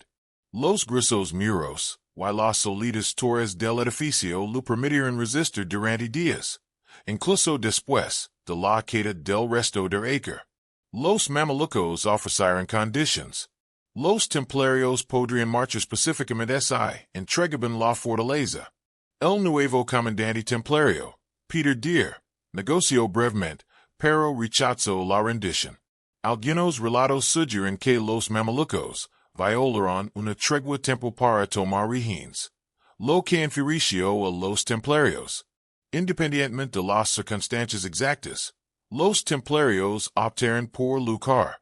Durante 2 días más, la fortaleza templaria resistió. Los mamelucos atacaron repetidamente, sufriendo numerosas bajas ante los decididos defensores. Finalmente, el 28 de mayo, los ingenieros mamelucos lograron socavar una torre de la esquina. La torre se derrumbó, pero también lo hizo la debilitada estructura que la cubría, matando a mamelucos y templarios por igual entre los escombros. Con la fortaleza abierta, los templarios restantes lucharon a muerte. En un solo caballero se rindió. Los refugiados civiles que habían buscado refugio en el recinto templario fueron masacrados o esclavizados. La gran fortaleza templaria, que parecía inexpugnable, fue destruida piedra a piedra por los victoriosos mamelucos. La caída de acres marcó el fin efectivo de los estados cruzados. Unas pocas fortificaciones menores resistieron brevemente, pero sin el puerto de acres, no pudieron ser abastecidas ni reforzadas. El castillo de Pilgrim, la gran fortaleza templaria, fue evacuado en agosto. La guarnición zarpó hacia Chipre, llevándose consigo todos los tesoros y reliquias que pudieron transportar. Los templarios habían ocupado el castillo de Pilgrim durante 73 años. Ahora lo abandonaron sin luchar, sabiendo que era indefendible sin Acre. Tortosa, la última posición templaria en tierra firme, fue evacuada a principios de agosto. Los templarios se retiraron a la pequeña fortaleza insular de Red, cerca de la costa, con la esperanza de mantener cierta presencia cerca de Tierra Santa. Pero esto también resultó insostenible. En 1302, las fuerzas mamelucas capturaron Rued y masacraron a la guarnición. 2 siglos de presencia cruzada en Tierra Santa habían terminado. El intento de crear una presencia cristiana permanente en Palestina había fracasado. Los templarios, fundados para proteger a los peregrinos de Jerusalén, ya no tenían peregrinos que proteger a una Jerusalén que visitar. Su misión principal estaba cumplida, aunque no de la forma que esperaban. La orden trasladó su sede a Chipre, el reino insular que permanecía bajo control cruzado. Alias se reagruparon, manteniendo su organización y con la esperanza de regresar eventualmente a Palestina. Se discutieron planes para nuevas cruzadas, para la reconquista, para la redención. Pero la voluntad política en Europa se había evaporado. La era de las cruzadas, aunque no había terminado del todo, había entrado en su declive terminal. La caída de Acre fue traumática para los templarios, más allá de la derrota militar. Representó el fracaso de todo por lo que habían luchado desde su fundación. Miles de caballeros templarios habían muerto defendiendo los estados cruzados durante 2 siglos. La orden había gastado una fortuna inconmensurable en la fortificación de Palestina. To do esto terminó en derrota y evacuación. Sin embargo, los templarios sobrevivieron como institución. Sus propiedades europeas permanecieron intactas. Sus operaciones financieras continuaron. Conservaron el apoyo papal y amplios privilegios. La orden era rica, poderosa y respetada. Pero ahora carecía de su propósito original. Esta falta de propósito resultaría fatal. Una orden religiosa militar fundada para luchar en tierra santa se enfrentaba a una cuestión existencial. Cuando ya no hubiera una tierra santa donde luchar, los templarios pasarían los siguientes 15 años intentando responder a esa pregunta, y fracasarían. Y ese fracaso los conduciría directamente a su destrucción. Capítulo 10. Surprise y el reino templario que nunca existió. Tras evacuar Palestina, los templarios establecieron su nuevo cuartel general en Chipre. Esta gran isla del Mediterráneo oriental había sido conquistada por Ricardo Corazón de León durante la tercera cruzada, y posteriormente vendida a Guadalupe, antiguo rey de Jerusalén. La dinastía Luznan gobernó Chipre durante el siglo XIII, creando un próspero reino cruzado. Surprise ofrecía varias ventajas como base templaria. Estaba lo suficientemente cerca de la costa palestina como para un posible retorno al continente. Era una ciudad próspera, con producción de grano, vino y azúcar. Su ubicación en la encrucijada de las rutas comerciales del Mediterráneo la convertía en un lugar comercial valioso. Y, lo que es más importante, las propiedades templarias en Chipre no se habían perdido con la caída del continente. Los templarios poseían importantes propiedades en Chipre, incluyendo varias comandancias y fortificaciones. Mantenían allí una importante fuerza militar, compuesta por caballeros, sargentos y personal de apoyo. El tesoro de la orden, que contenía su riqueza acumulada y documentos importantes, estaba resguardado en la isla. Jacques de Molay, elegido Gran Maestre en 1292, dirigió la orden del Templo desde Chipre. De Molay era un templario experimentado que había luchado en Palestina y presenciado la caída de Acres. Tenía aproximadamente 50 años cuando fue elegido. Era vigoroso y estaba comprometido con los ideales de la orden. Se enfrentó a un desafío sin precedentes. Cómo mantener la relevancia de los templarios tras el fracaso de su misión original. De Molay y otros líderes templarios analizaron diversas posibilidades. Una opción era fusionarse con los hospitalarios para crear una única orden militar unificada. Esta propuesta contaba con el apoyo de algunos gobernantes y líderes eclesiásticos europeos que ven beneficios en la consolidación. De Molay se opuso firmemente a esta idea, argumentando que los templarios debían mantener su independencia. Otra propuesta consistía en conquistar nuevos territorios en el Mediterráneo oriental para crear un estado templario. La orden contaba con suficiente fuerza militar y recursos financieros para potencialmente conquistar y mantener territorio. Algunos sugirieron atacar Armenia, donde los reinos cristianos luchaban contra la presión musulmana. Otros propusieron atacar islas ocupadas por los griegos bizantinos o incluso territorios musulmanes. El plan más ambicioso era conquistar la propia Chipre. Los templarios controlaron Chipre brevemente después de que Ricardo Corazón de León se la vendiera, antes de que la transfirieran a Guadalupe. Conservan influencia en la isla y reclamos legales teóricos. Algunos templarios sugirieron derrocar la monarquía liciniana y establecer un reino templario. En 1306, una rebelión templaria contra el rey Enrique II de Chipre hizo realidad brevemente esta ambición. Las causas exactas siguen siendo controvertidas. Algunas fuentes afirman que Enrique provocó a los templarios restringiendo sus privilegios. Otros sugieren que los templarios iniciaron el conflicto buscando derrocar la monarquía. El resultado fue una breve guerra civil. Los Templarios arrestaron al rey Enrique, y lo encarcelaron en su fortaleza en Limasol. Durante varios meses, controlaron Chipre de manera efectiva, pero carecían de fuerzas suficientes para mantener toda la isla contra la resistencia de la nobleza criada y los caballeros hospitalarios que apoyaban al rey. Finalmente, los Templarios negociaron la liberación de Enrique a cambio de indultos. La rebelión de los Supres reveló la desesperación y la falta de criterio de los Templarios. Al atacar a su monarca anfitrión, se distanciaron de posibles aliados en un momento en que la orden necesitaba apoyo.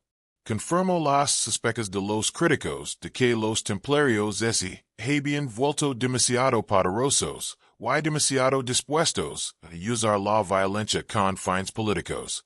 Mientras tanto, los Templarios intentaron mantener la presión militar sobre los territorios mamelucos. Lanzaron varias incursiones desde Chipre contra la costa palestina, con pocos resultados que trascendieron al valor propagandístico. Una expedición de 1,300 hombres reocuparon brevemente Tortosa antes de ser expulsada. Estas operaciones demostraron que los Templarios aún poseían capacidad militar, pero carecían de la fuerza suficiente para la reconquista.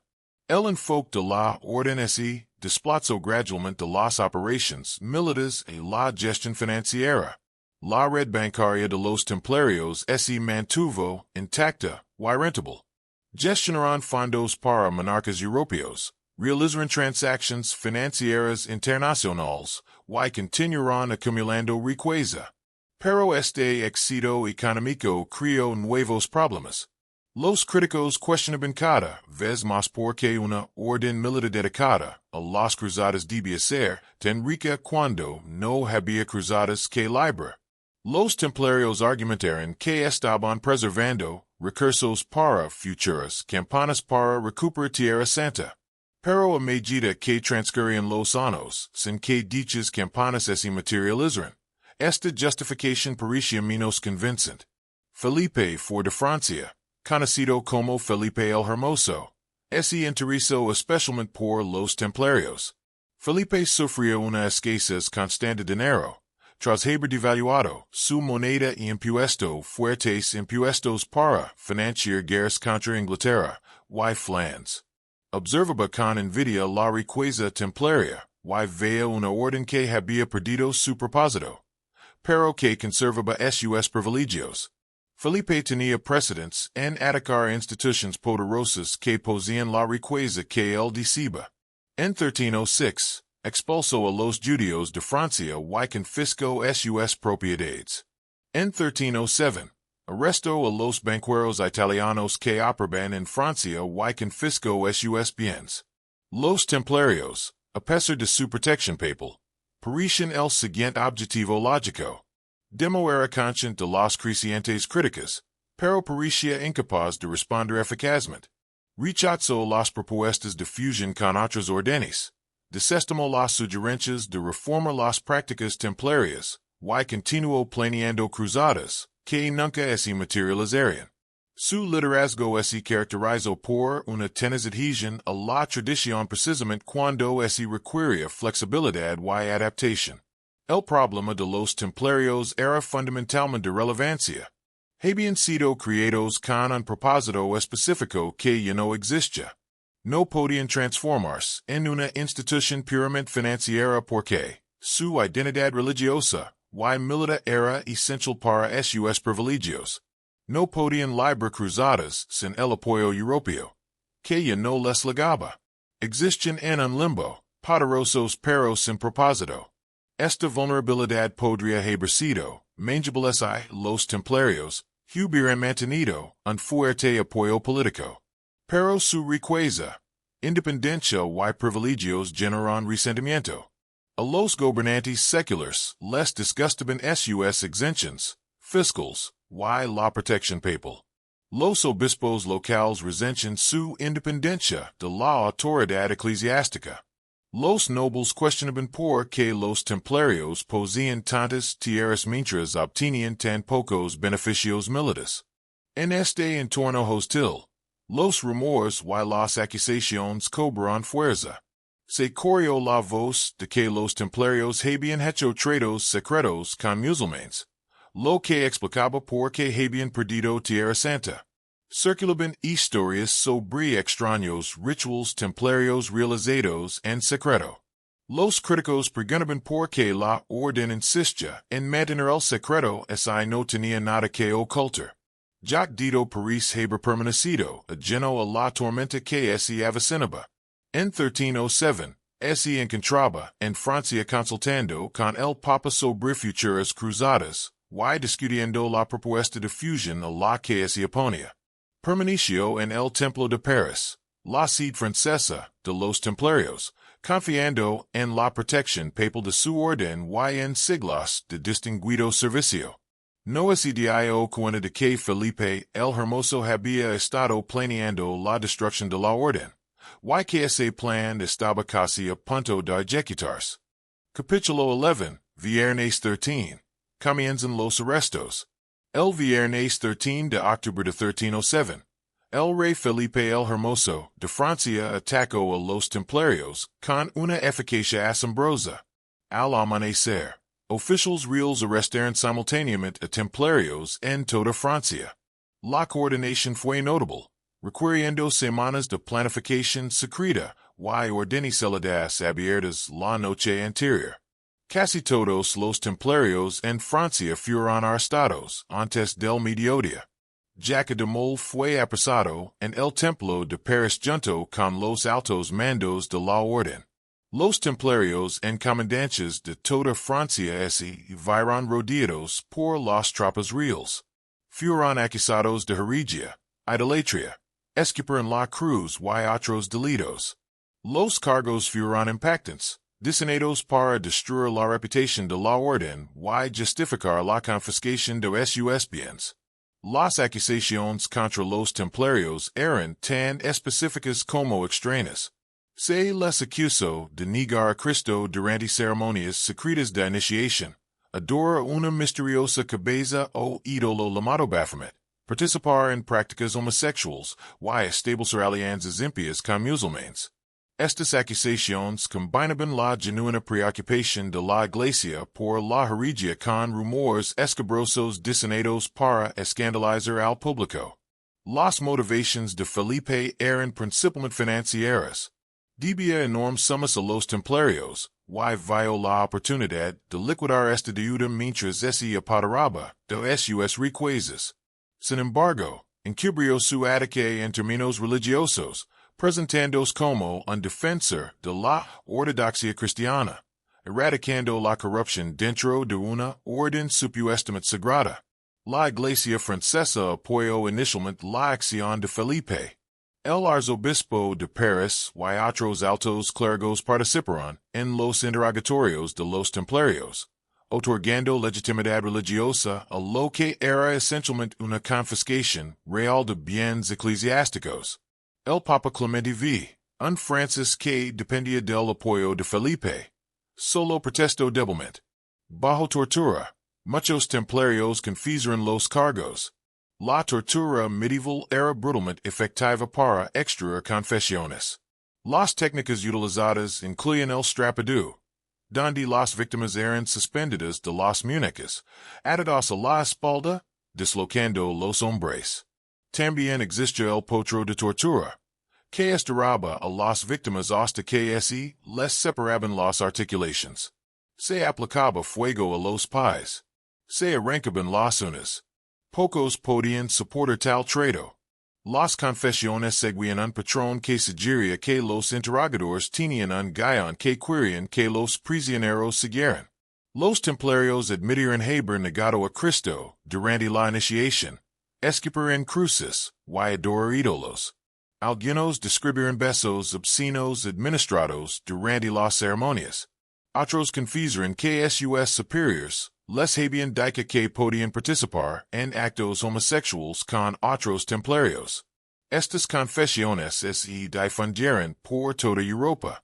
La maquinaria propagandística de Felipe II difundió las acusaciones, destruyendo la reputación de los templarios. La Orden, que había sido sinónimo de devoción cristiana, y destreza militar. Pasó a asociarse con la perversión, y la herejía. Jaca de Mol confesó inicialmente bajo tortura, admitiendo haber negado a Cristo durante su propia iniciación décadas antes. Esta confesión del propio Gran Maestre fue devastadora. Parecía validar las acusaciones y implicar a toda la orden. Felipe II había logrado que el líder de los Templarios condenara su propia organización, pero la situación legal era complicada. Los Templarios eran una orden papal, responsable únicamente ante el Papa. Los arrestos de Felipe violaron técnicamente la ley eclesiástica, y que solo los tribunales eclesiásticos podían juzgar al clero por herejía. El Papa Clemente se encontró en una situación incómoda. No creía en las acusaciones, pero no podía oponerse abiertamente a Felipe sin arriesgarse a una ruptura total entre Francia y el Papado. Clemente intentó un acuerdo.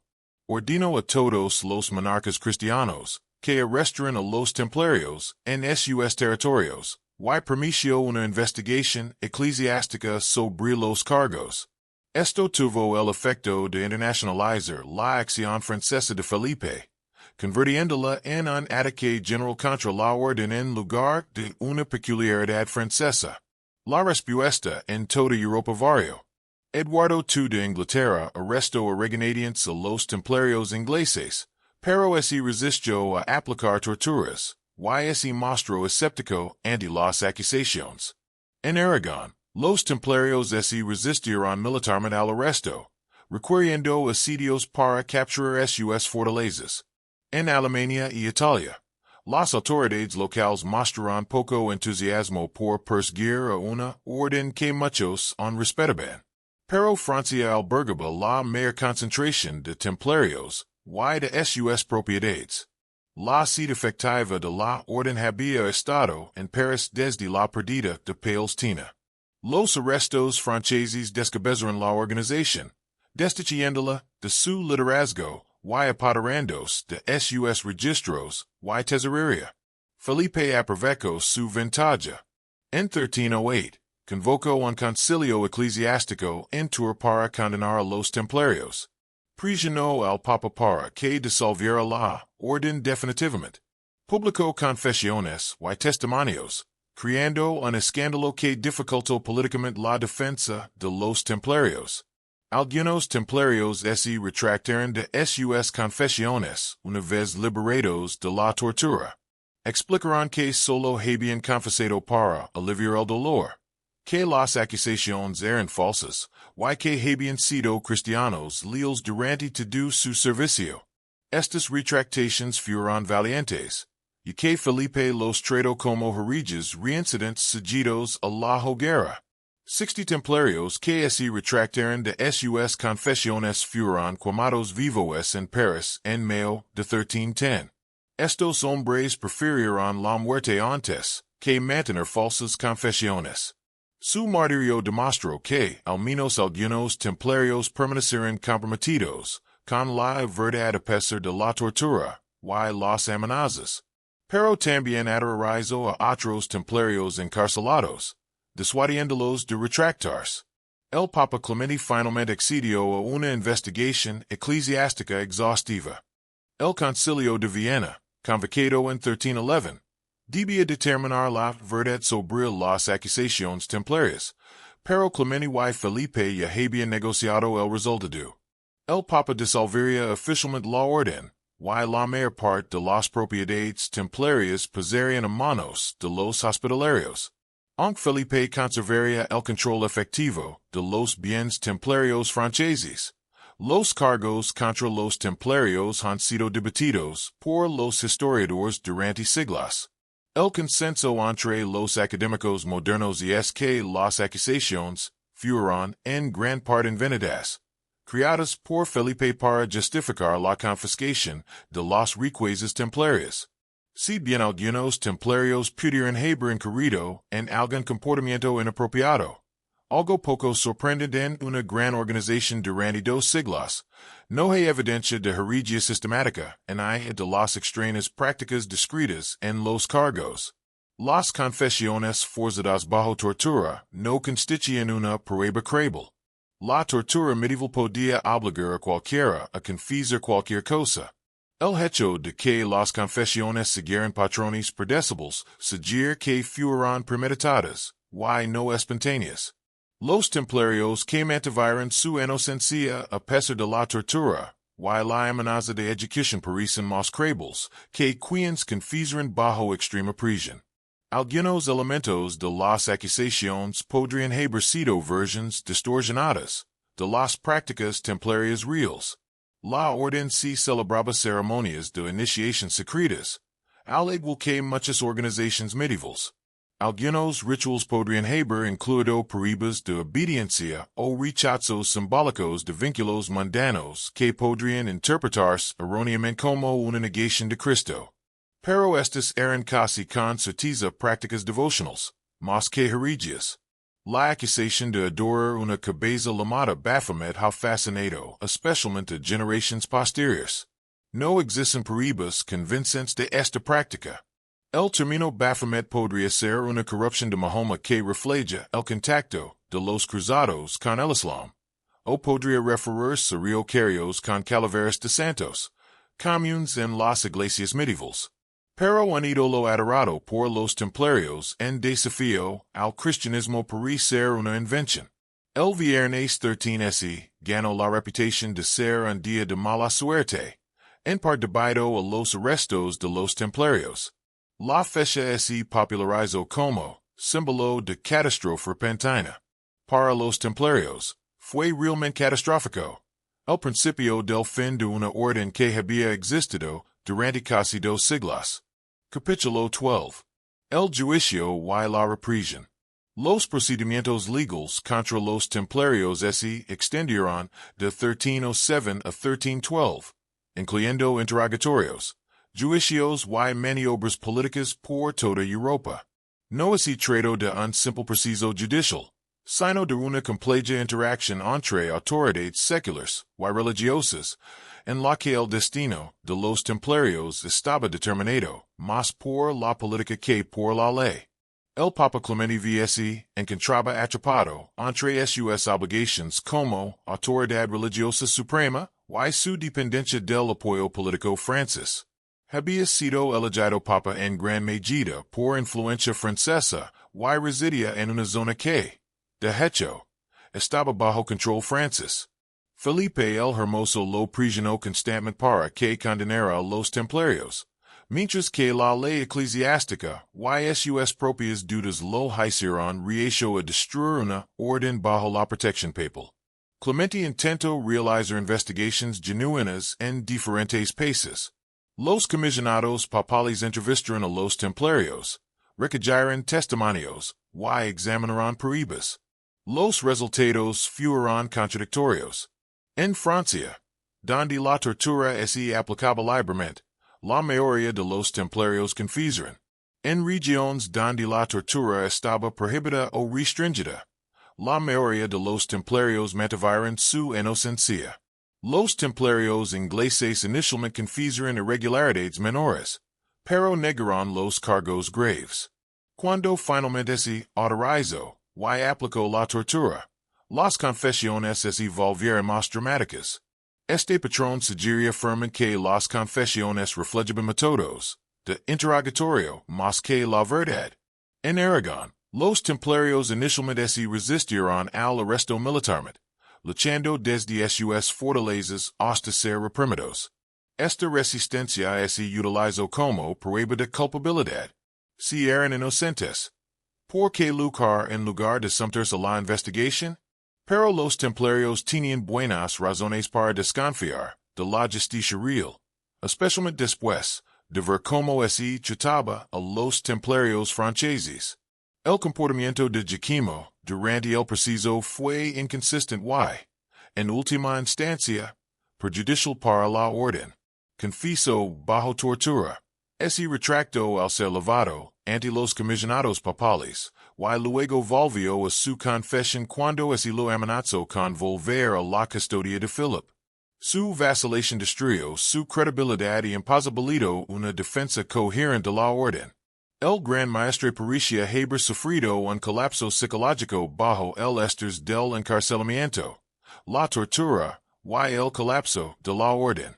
El hombre que dirigió a los templarios durante 15 años demostró ser incapaz de defenderlos eficazmente cuando más lo necesitaban. Si esto es debido a debilidad de carácter, a las consecuencias de la tortura o a un error de cálculo estratégico, sigue siendo un tema de debate. Otros líderes templarios fueron igualmente ineficaces. Los altos cargos de la orden fueron encarcelados, intimidados o intentaron salvarse mediante la cooperación con los fiscales. Los templarios carecían de alguien capaz de organizar una defensa coordinada en toda Europa. Su disciplina y unidad tradicionales se fracturaron bajo presión. Los templarios, individualmente, a menudo se defendían con elocuencia. Muchos dieron testimonios conmovedores de su fiel servicio, describiendo décadas dedicadas a defender el cristianismo y mantener sus votos. Explicaron que todas las confesiones habían sido forzadas mediante tortura y eran falsas. Pidieron juicios justos ante jueces imparciales en lugar de ser juzgados por sus enemigos. Estos testimonios individuales demostraron que muchos templarios permanecieron comprometidos con su orden y convencidos de su inocencia. Pero no pudieron vencer a las fuerzas políticas que se aliaron contra ellos. Felipe controlaba la narrativa mediante propaganda, controlaba el acceso a los templarios encarcelados, y se había asegurado eficazmente la cooperación del Papa Clemente. Las acusaciones teológicas contra los templarios eran questionables, incluso para los estándares medievales. Las acusaciones de negación de Cristo y de idolatría eran extraordinariamente graves, comparables a las peores formas de herejía. Sin embargo, las pruebas consisten casi en su totalidad en confesiones extraídas bajo tortura, con escasa evidencia física de ídolos, escritos heréticos o pruebas documentales de irregularidades sistemáticas. El derecho medieval reconoce que la tortura podía producir confesiones falsas. El derecho eclesiástico, en teoría, prohibía la tortura del clero sin autorización especial. Pero estas protecciones legales fueron anuladas en los juicios a los templarios. La determinación de Felipe de destruir la orden y apoderarse de sus riquezas anuló las nítidas normas legales. En 1312, el Papa Clemente disolvió formalmente la orden templaria mediante la bula papal vox in excelso, emitida en el Concilio de Viena.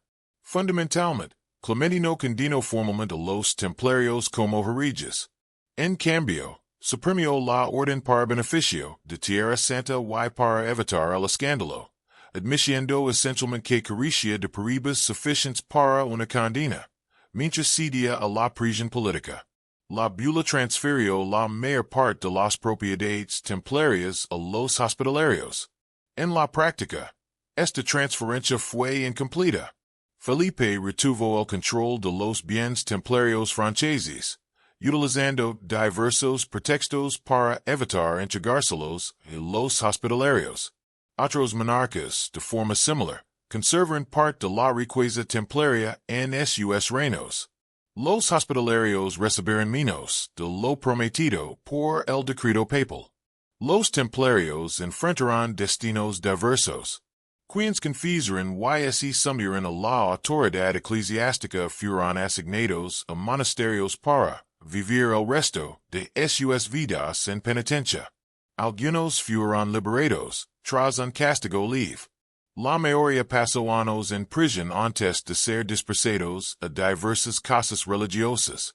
Los templarios que mantuvieron su inocencia o se retractaron de sus confesiones sufrieron un trato más severo.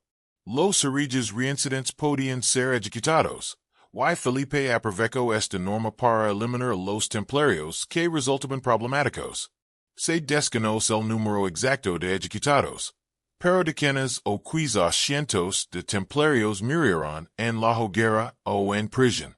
La disolución creó problemas prácticos. Miles de templarios vivían en toda Europa. Muchos de los ancianos, repentinamente en su orden religiosa en medios de subsistencia. Se suponía que las iglesias locales debían proveer para ellos. Pero muchos antiguos templarios luchaban contra la pobreza y el ostracismo social. El escándalo destruyó su reputación, dificultando su reintegración a la sociedad. Algunos templarios se unieron a otras órdenes militares, en particular a los hospitalarios. En Aragón, se permitió a los templarios formar una nueva orden, la Orden de Montesa, que absorbió a muchos templarios españoles y sus propiedades. En Portugal, los templarios fueron investigados, declarados inocentes y reconstituidos como la Orden de Cristo. Estas variaciones regionales demostraron que, fuera de Francia, muchas autoridades se mantenían escépticas ante las acusaciones. Las propiedades templarias, que se extendían por toda Europa, cambiaron de manos. Las grañas se convirtieron en dominios reales o fueron otorgadas a nobles. Los castillos fueron demolidos o reconvertidos. Las iglesias fueron transferidas a otras órdenes religiosas. La extensa red de encomiendas templarias que existe desde el siglo XII fue desmantelada y dispersada. La disolución destruyó el trabajo acumulado durante casi 2 siglos. Los templarios habían construido una organización que se extendía desde Escocia hasta Palestina. Creó una red financiera que facilitaba el comercio internacional y mantenido una fuerza militar que había luchado en innumerables cruzadas. Todo esto culminó en 5 años de arrestos, juicios y confesiones. El juicio templario reveló la vulnerabilidad, incluso de instituciones poderosas ante las autoridades seculares. La protección papal de la orden resultó insuficiente contra un rey dispuesto a desafiar la ley eclesiástica. Su reputación militar carecía de importancia cuando sus miembros eran arrestados individualmente en lugar de ser confrontados como una fuerza armada. Su riqueza, que creen que les daba seguridad, se convirtió en la razón de su destrucción. Los procedimientos contra los templarios fueron injustos desde cualquier punto de vista razonable. El uso de la tortura para extraer confesiones, la negación de una defensa legal adecuada, y la manipulación política de los procesos judiciales violaron los principios legales medievales, por muy imperfectos que fueran. La represión templaria fue un espectáculo, y la confiscación de propiedades se disfrazó de justicia. Sin embargo, los templarios no estaban completamente exentos de culpa. Su secretismo, orgullo y resistencia a las reformas los habían vuelto vulnerables. Su riqueza, sin un propósito claro, había generado resentimiento. Sus tradiciones militares habían quedado obsoletas tras la caída de Acre. La orden no se había adaptado a las circunstancias cambiantes, manteniendo tradiciones rígidas cuando se requería flexibilidad. Este fracaso no justificó su persecución, pero ayuda a explicar por qué pocos los defendieron tras su caída. Capítulo 13. El último gran maestre.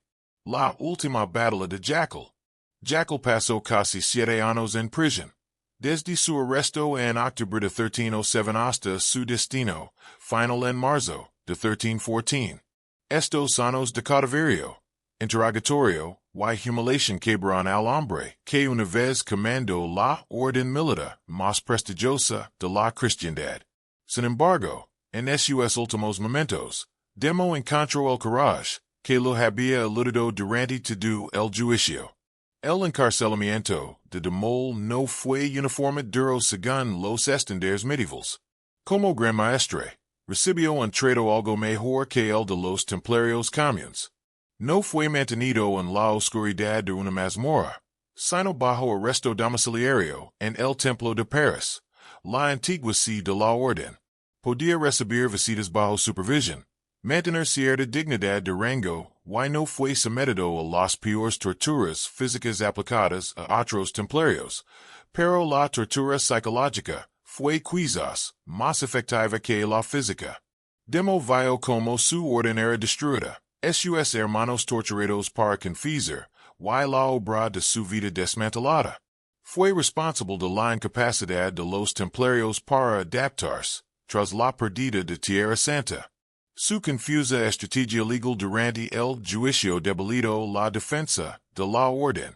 Saber que había fracasado pudo haber sido más doloroso que cualquier tortura. A lo largo de los años del juicio, de mol osciló entre la rebeldía y la sumisión. Afirmaba la inocencia de los templarios, y luego confesaba bajo prisión. Exigia una investigación canónica adecuada, y luego aceptaba su culpabilidad para evitar más torturas. Su comportamiento reflejaba no solo debilidad, sino la insostenible posición de un prisionero que intentaba proteger su orden sin el poder para hacerlo. Para 1314, el Papa Clemente y el Rey Felipe habían acordado el destino final de los líderes templarios. Se nombró una comisión de cardenales para dictar sentencia contra de Mol y otros tres templarios de alto rango: Geoffrey Descharn, maestre de Normandia; Hughes Dero, visitador de Francia; y Jeff de Gonville, maestre de Aquitania. La sentencia de la comisión, que se enunciaría públicamente en Paris, estaba predeterminada.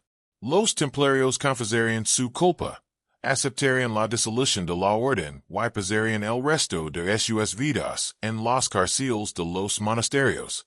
Esto pondría fin al escándalo y permitiría a Felipe proclamar su victoria sin ejecutar a los líderes templarios. El 18 de marzo de 1314, se erigió un cadalso frente a la Catedral de Notre Dame en Paris. Una gran multitud se congregó para presenciar el espectáculo.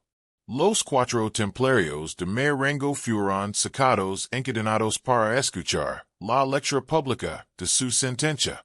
Esperaban ser encarcelados, pues se les había hecho creer que la confesión les perdonaría la vida. Los cardenales comenzaron a leer los cargos y las confesiones de los templarios. Describieron en detalle las supuestas herejías, la negación de Cristo, la adoración de ídolos, y las prácticas pervertidas. La multitud escuchó la litania de pecados atribuidos a la orden, que en tanto habían venerado. Esta humiliación pública formaba parte de la victoria propagandística de Felipe. Los templarios no solo serían derrotados, sino desenredados. Pero ocurrió algo inesperado. Mientras la comisión se preparaba para dictar sentencia, Jacodemo interrumpió. El anciano gran maestro, de 70 años y destrozado por el encarcelamiento, encontró sus últimas reservas de coraje. Comenzó a hablar y sus palabras conmocionaron a todos los presentes. De Mol proclamó en voz alta la inocencia de la orden. Declaró que las confesiones habían sido falsas, obtenidas mediante tortura y intimidación. Afirmó que los templarios habían sido fieles cristianos durante toda su existencia, que habían luchado y muerto defendiendo la fe, y que las acusaciones contra ellos eran mentiras inventadas por enemigos codiciosos. Geoffrey de Sar se unió a la protesta de estos dos ancianos caballeros, que se enfrentaban a una muerte segura por su desafío. Prefirieron la verdad a la supervivencia. Se retractaron públicamente de sus confesiones, declarando a los templarios inocentes ante Dios, y los hombres condenaron a quienes habían destruido la orden y invocaron el juicio divino para sus perseguidores. Esto no era lo que Philip y la comisión de la iglesia esperaban. La ceremonia cuidadosamente orquestada, diseñada para culminar la represión templaria, se había convertido en un desastre propagandístico. El gran maestre y otro templario de alto rango habían recusado públicamente todo el preciso legal, afirmando su inocencia en el momento en que la confesión les habría salvado la vida. Felipe reaccionó con rapidez. Retractarse de sus confesiones hizo que de Mol y de Zarn, reyes reincidentes, fueron ejecutados. Para evitar un mayor espectáculo público, Felipe ordenó la ejecución inmediata. Los dos templarios serían quemados en la hoguera ese mismo día. Y esa noche, se erigió un cadalso en una pequeña isla del río San, el Aloif. De mol Whitesar fueron atados a posts. Se apeló lina a su alrededor. Mientras se preparaba el fuego, se les dio una última oportunidad para retractarse y salvarse. Ambos se negaron. Múltiples crónicas describen la ejecución, aunque los detalles varían. La mayoría coincide en que ambos hombres mantuvieron su inocencia hasta el final. Se dice que de mol habló a la multitud reunida, repitiendo su afirmación de la inocencia de la orden y invocando a Dios como testigo de la injusticia cometida contra los templarios. Algunas fuentes afirmaban que de mol maldijo a Felipe y Clemente desde las Lamas, profetizando que ambos pronto se encontrarían con él ante el tribunal de Dios. Independientemente de si esta maldición llegó a pronunciarse o no, los acontecimientos posteriores lo otorgaron un estatus legendario. El Papa Clemente murió tan solo un mes después, en abril de 1314. Felipe murió en un accidente de casa ese noviembre.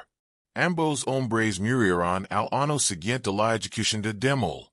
La coincidencia de que estas muertes ocurrieron tan rápidamente tras la quema del gran maestre alimentó la especulación sobre el juicio divino. Escritores posteriores embellecieron la historia, añadiendo detalles sobre la maldición de Demol y su cumplimiento. La leyenda de la maldición templaria se convirtió en parte del folclore europeo, sugiriendo que Dios había reivindicado a los caballeros martirizados. La resistencia final de Demol redimió parcialmente sus vacilaciones anteriores. Su proclamación pública de inocencia, pronunciada cuando la confesión le habría salvado la vida, demostró su convicción definitiva en la rectitud templaria. Eligió la muerte a la deshonra, el martirio a la comodidad.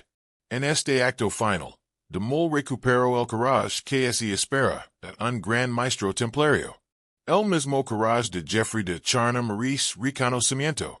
Aunque menos famoso que Demol, la disposición de Charny a morir antes que mantener falsas confesiones fue igualmente heroica. Estos dos ancianos caballeros, tras años de prisión y humiliación, encontraron la fuerza para morir como templarios, negándose a rendirse incluso frente a las lamas.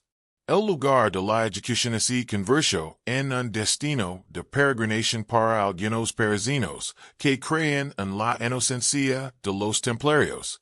Se dijeron flores, se ofrecieron oraciones, y se contaron historias sobre los caballeros martirizados. Esta simpatía popular sugiere que no todos habían creído en la propaganda de Felipe, y que mucha gente común mantuvo el respeto por los templarios a pesar del escándalo. Los otros dos templarios levados ante la comisión, Hughes Diro y Jeff d'Anville, no se unieron a la protesta de Demol y Deschar, mantuvieron sus confesiones y fueron condenados a cadena perpetua. Sobrevivieron al Demol, pasando el resto de sus años en las cárceles de un monasterio.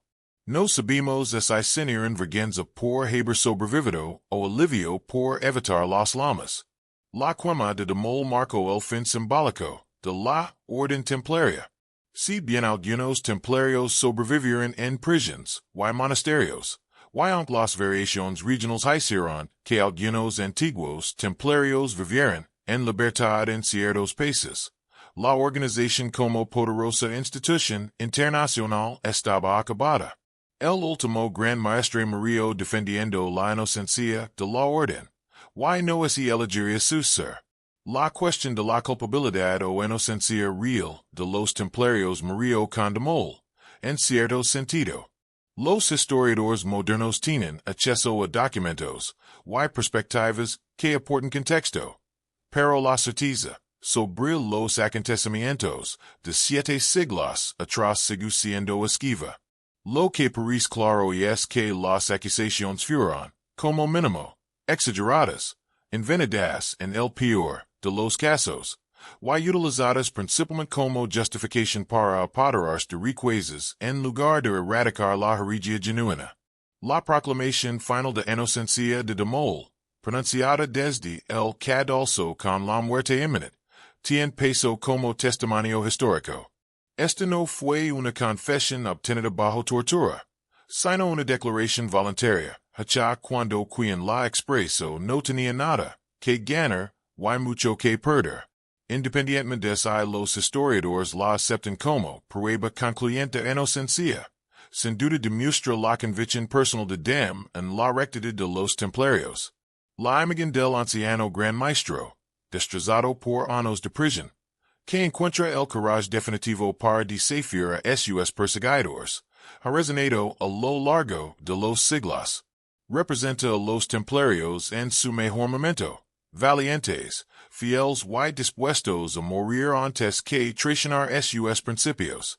Cualesquiera que son los fracasos y defectos que caracterizaron a la orden durante su existencia, su final estuvo marcado por el martirio que honró sus ideales fundacionales. Capítulo 14. Legado y leyenda. Los templarios después de la muerte. La orden templaria había muerto, pero los templarios no fueron olvidados. Casi de inmediato, comenzaron a formarse leyendas en torno a la orden destruida, mitos que con el tiempo eclipsarían la realidad histórica. Estas leyendas nos dicen tanto sobre la sociedad europea posterior como sobre los propios templarios. La riqueza de los templarios generó especulaciones inmediatas. ¿Adonde había ido Felipe se apoderó de las propiedades de los templarios franceses, pero persisten los rumores sobre tesoros ocultos. La orden poseía una enorme riqueza. Seguramente habían ocultado parte de ella antes de los arrestos. Los cazadores de tesoros registraron antiguas propiedades templarias en busca de bóvedas secretas y oro enterrado. Estas leyendas sobre tesoros se volvieron más elaboradas. Se contaba que barcos templarios zarparon de la Rochelle a la víspera de los arrestos, llevando los tesoros de la orden a lugares secretos. Algunos dicen que el tesoro había ido a Escocia, otros a América, una imposibilidad geográfica dadas las fechas, y otros a fortalezas ocultas en las montañas. No hay pruebas creíbles que respalden estas historias, pero se arraigaron firmemente en la cultura popular. La idea del conocimiento oculto de los templarios resultó incluso más persistente que las historias de tesoros. Los templarios habían operado en Tierra Santa durante 2 siglos. Mantuvieron contacto con eruditos musulmanes, griegos bizantinos y cristianos orientales. Seguramente habían adquirido sabiduría secreta. Quizás la ubicación del Santo Grial, manuscritos antiguos o conocimiento místico del Templo de Salomón. Estas leyendas reflejan la fascinación medieval y Europa posterior por el conocimiento perdido y la sabiduría antigua. Los templarios se convirtieron en portadores convenientes de numerosos secretos esotéricos supuestamente transmitidos desde la antigüedad.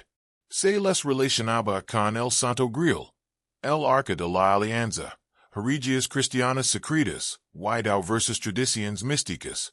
Para el Renacimiento, las leyendas templarias se habían vuelto completamente fantásticas. Los filósofos ocultistas incorporaron a los templarios en elaboradas teorías sobre hermandades secretas que preservaban la sabiduría antigua. Los templarios eran supuestamente guardianes de misterios que databan del antiguo Egipto, cristianos secretos que preservaban la verdadera fe contra la corrupción romana, opositores de secretos alquímicos. Durante la Ilustración, los masones adoptaron la imaginaria templaria y afirmaron tener vínculos con la orden medieval. Los rituales masónicos incorporaron títulos y simbolismo templarios. Algunas ramas masónicas afirmaron descender directamente de templarios que supuestamente habían huido a Escocia y creado sociedades secretas para preservar las tradiciones de sus órdenes. Estas conexiones masónicas son históricamente dudosas. La masonería moderna es desarrollo en la Europa moderna temprana, aparte de las tradiciones gremiales de artesanos, no de las órdenes militares medievales. Sin embargo, el atractivo romántico de reivindicar la ascendencia templaria resultó irresistible para las organizaciones que buscaban legitimidad histórica. Los templarios se convirtieron en mitos fundacionales convenientes para grupos que buscaban lineage antiguo. El siglo XIX trayó consigo el interés del movimiento romántico por la Edad Media en general y por los templarios en particular. Escritores, artistas y historiadores románticos describieron a los templarios como héroes trágicos, valientes caballeros aniquilados por monarcas corruptos y papas venales. La novela Ivanhoe de Sir Walter Scott presentó personajes templarios, presentándolos al público general. Esta rehabilitación romántica ignoró o minimizó la verdadera complejidad histórica de los templarios. Los verdaderos templarios eran guerreros violentos que cometían atrocidades en nombre de la religión, acumulaban riquezas mientras profesaban pobreza y, finalmente, fracasaban en su misión fundacional. Los templarios románticos eran cruzados de corazón puro, martirizados por su verdad, una distorsión significativa de la realidad. Los historiadores académicos de los siglos XIX y principios del XX comenzaron a estudiar seriamente la historia templaria utilizando fuentes primarias. Publicaron actas de juicios, bulas papales, crónicas y otros documentos. Esta erudición estableció el marco factual básico de la historia templaria, separando la leyenda de los acontecimientos documentados. Pero la historia académica no podía competir con la mitología popular. Libros, películas y, con el tiempo, programas de televisión continuaron presentando a los templarios como guardianes de secretos, poseedores de tesoros o víctimas de conspiraciones. Cada generación añadió nuevas capas a las leyendas, adaptando los mitos templarios a las preocupaciones y fascinaciones contemporáneas. El siglo XX trayó consigo teorías templarias particularmente elaboradas. Algunas vincularon a los templarios con todas las teorías conspirativas imaginables. Sobrevivieron en secreto. Controlaron los acontecimientos mundiales. Poseían una tecnología inédita para su época. Estas teorías exigen ignorar o descartar toda evidencia histórica real en favor de la especulación y la imaginación. Las teorías conspirativas modernas a menudo involucran a los templarios en narrativas complejas sobre sociedades secretas que controlan la historia. Estas teorías atraen a quienes buscan explicaciones sencillas para eventos complejos. Y la idea reconfortante que la historia sigue planes ocultos en lugar de acciones humanas caóticas. Los templarios sirven como figuras misteriosas convenientes que pueden insertarse en cualquier narrativa conspirativa. Los templarios históricos reales eran a la vez más mundanos y más interesantes que sus homólogos legendarios. No eran místicos sino soldados, no eran filósofos, sino guerreros y administradores. Su historia es una de desarrollo institucional, acción militar, sofisticación económica y, en última instancia, vulnerabilidad política. Una historia muy humana de ambición, coraje, adaptación y fracaso. Lo que hizo a los templarios históricamente significativos no fue el conocimiento secreto en el tesoro oculto, sino su papel en la sociedad medieval. Representaron una solución novedosa para reconciliar el cristianismo con la violencia. Crean sofisticados sistemas financieros que facilitaron el desarrollo económico europeo y proporcionaron continuidad militar a los estados cruzados durante 2 siglos. Su supresión demostró la vulnerabilidad de las instituciones poderosas ante un ataque político decidido. A pesar de la protección papal, su vasta riqueza y siglos de distinguido servicio, los templarios podían ser destruidos cuando un poderoso monarca decidía que valían más muertos que vivos. Esta lección sobre la vulnerabilidad institucional resuena más allá de la historia medieval. Los templarios también ejemplifican como las organizaciones pueden no adaptarse a las circunstancias cambiantes. Fundados para proteger a los peregrinos tras la primera cruzada, mantuvieron esa identidad mucho después de que se perdieron las raíces de la peregrinación y se derrumbaron los estados cruzados. Su incapacidad para desarrollar una nueva misión tras la pérdida de Palestina contribuyó directamente a su vulnerabilidad. Quizás lo más significativo es que los templarios ilustran cómo la historia se convierte en leyenda. Los verdaderos templarios eran seres humanos imperfectos en una institución imperfecta. A veces valientes, a veces crueles. Finalmente fracasados en su misión declarada. Los legendarios templarios son misteriosos, poderosos, sabios y eternos. Esta transformación de la realidad histórica al mito romántico nos dice mucho sobre la necesidad humana de héroes, misterios y explicaciones. El interés moderno por los templarios sigue siendo intenso. Se publican libros sobre ellos con regularidad, desde estudios académicos seriosos hasta ficción especulativa descabellada. Los documentals intentan separar la realidad de la fantasía. Los sitios turísticos en antiguos asentamientos templarios atraen a visitantes que buscan conectar con esta legendaria orden. Esta fascinación perdurable habla de algo más allá de los propios templarios. Nos atraen las historias de queda del poder, de martirio por principios, de conocimiento oculto y tesoros perdidos. Los templarios proporcionan un marco para proyectar estas preocupaciones humanas perennes sobre un pasado lejano que parece misterioso y dramático. Los verdaderos templarios fueron producto de su tiempo. Guerreros medievales que libraron guerras religiosas que ahora nos resultan difíciles de comprender o justificar. No eran más ilustrados que sus contemporáneos, en hay poseían sabiduría antigua, en hay héroes en el sentido más simple. Eran figuras complejas, contradictorias y, en última instancia, trágicas que intentaron una misión difícil y fracasaron. Pero el fracaso no significa que su historia carezca de valor. La historia de los templarios ilumina el cristianismo medieval, la ideología de las cruzadas, la organización militar, el desarrollo económico y el poder político. Su ascenso y queda ofrecen lecciones sobre la adaptación institucional, la vulnerabilidad política, y cómo el poder atrae tanto a partidarios como a enemigos. Comprender a los verdaderos templarios, no a los místicos legendarios, sino a los guerreros y banqueros históricos, requiere dejar de lado los mitos románticos y las teorías conspirativas. Implica aceptar que la historia es más compleja, más ambigua y, a menudo, menos dramática de lo que sugieren las leyendas. Pero esta comprensión histórica proporciona algo que las leyendas no pueden.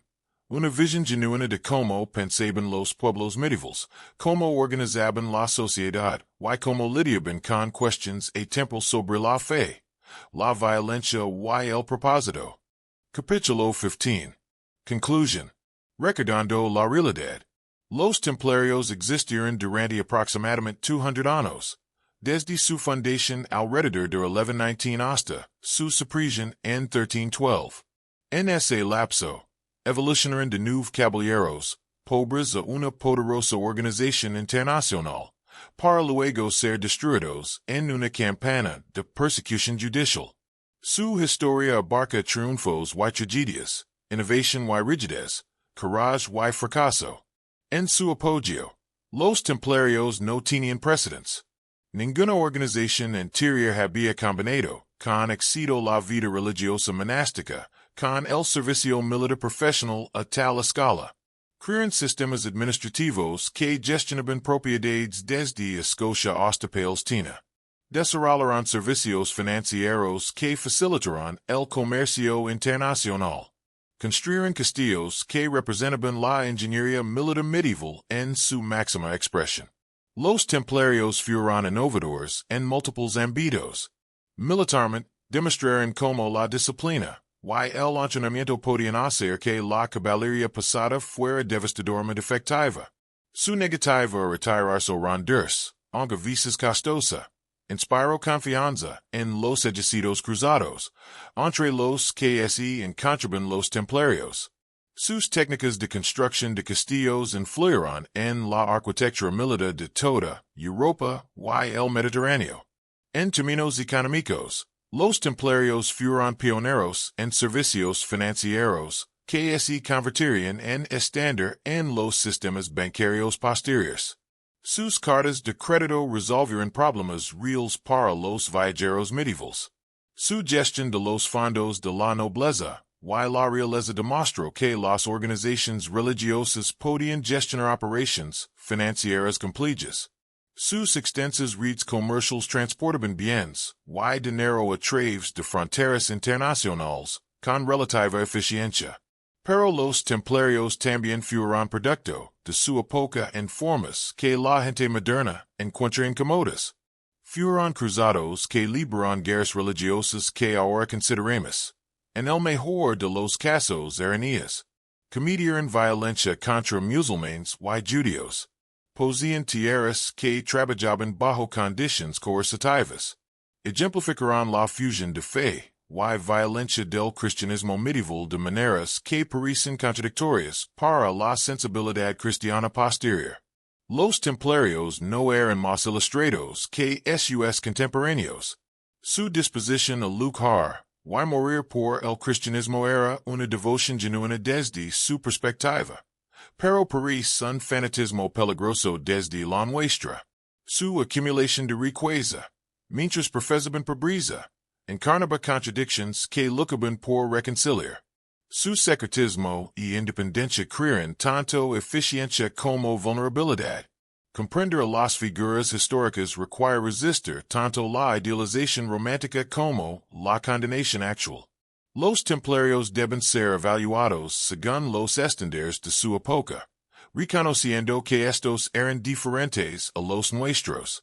Fueron valientes guerreros en una época violenta, fieles cristianos en una era de intolerancia religiosa, y ambiciosos constructores de instituciones en un mundo que recompensaba dicha ambición.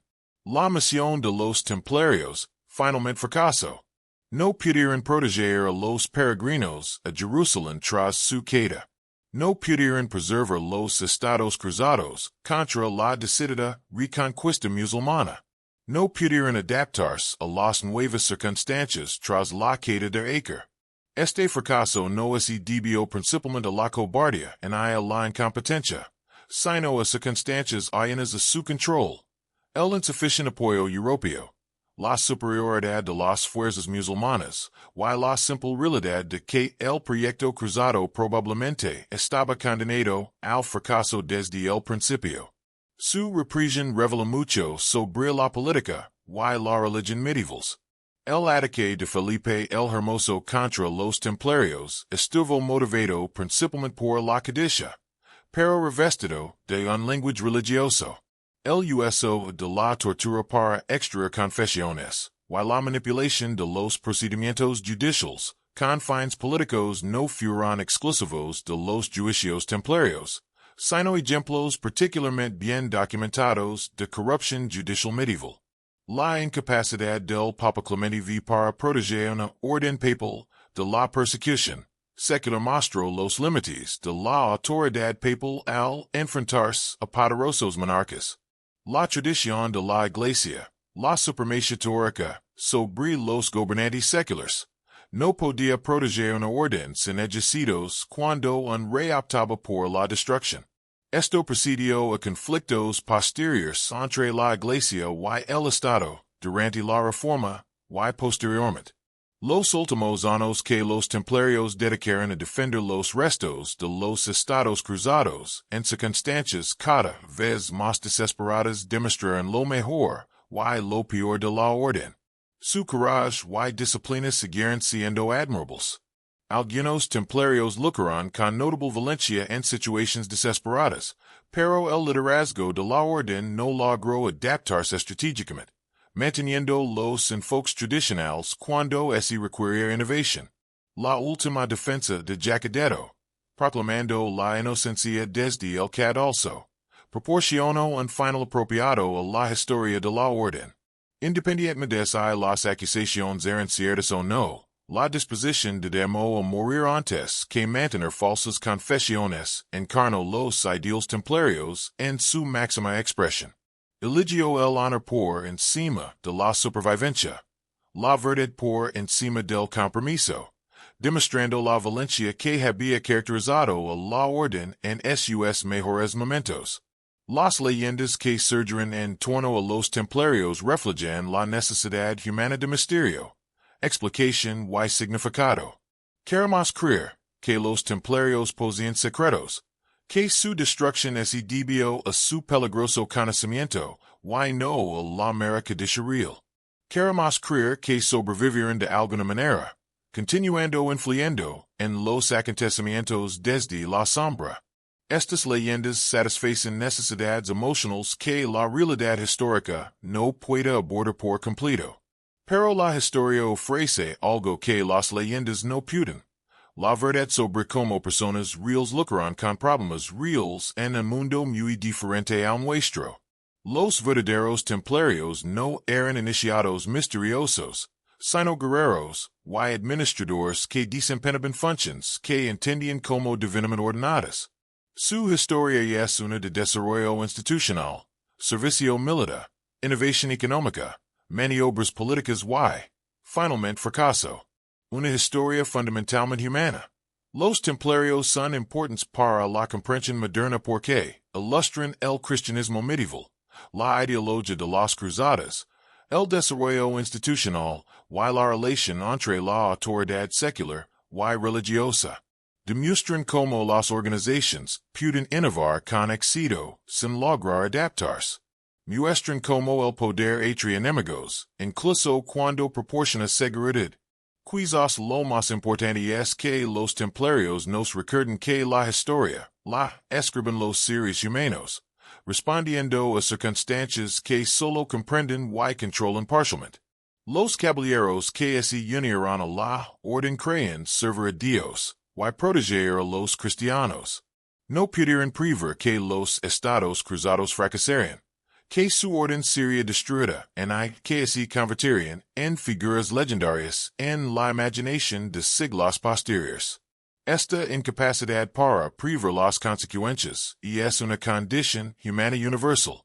Al igual que los templarios, tomamos decisiones basándonos en información incompleta. Actuamos según principios que consideremos correctos y esperamos que nuestros esfuerzos produzcan buenos resultados. A veces tenemos éxito, a veces fracasamos, y a menudo las consecuencias a largo plazo de nuestras acciones difieren de lo que pretendíamos. Los templarios fueron personas reales que vivieron en circunstancias históricas específicas, no figuras míticas de leyenda. Compréndelos como tales, con todas sus virtudes, defectos, logros y fracasos, proporciona una perspectiva más valiosa que cualquier cantidad de especulaciones románticas sobre secretos y misterios. Su historia terminó en 1314 con la ejecución de Jacadetto. Las leyendas continúan, pero los templarios históricos han desaparecido, dejando tras de sí ruinas de sus castillos, documentos de sus juicios y recuerdos de sus hazañas.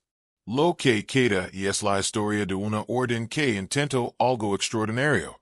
Tuvo un éxito parcial, fracasó finalmente y dejó un legado que trasciende sus logros reales. Recordemos a los templarios no porque poseyeran conocimientos secretos o un tesoro oculto, sino porque su historia resuena con temas humanos perennes, fe y duda, courage y fracaso, poder y vulnerabilidad, idealismo y pragmatismo. En su ascenso y queda, vimos reflejadas nuestras propias luchas. Vivir según nuestros principios en un mundo a menudo hostil, construir instituciones que perduren más allá de nuestras vidas individuales, y encontrar sentido al servicio de causas más grandes que nosotros mismos. Los Caballeros Templarios fueron monjes guerreros que lucharon durante dos siglos por una causa condenada al fracaso. Accumularon enormes riquezas mientras profesaban pobreza. Fueron pioneros en innovaciones financieras manteniendo los ideales religiosos medievales, y finalmente fueron destruidos por las mismas estructuras de poder a los que habían servido. Su historia es compleja, contradictoria y profundamente humana. Una historia que vale la pena recordar con precisión, en lugar de ocultarse bajo capas de leyendas y mitos.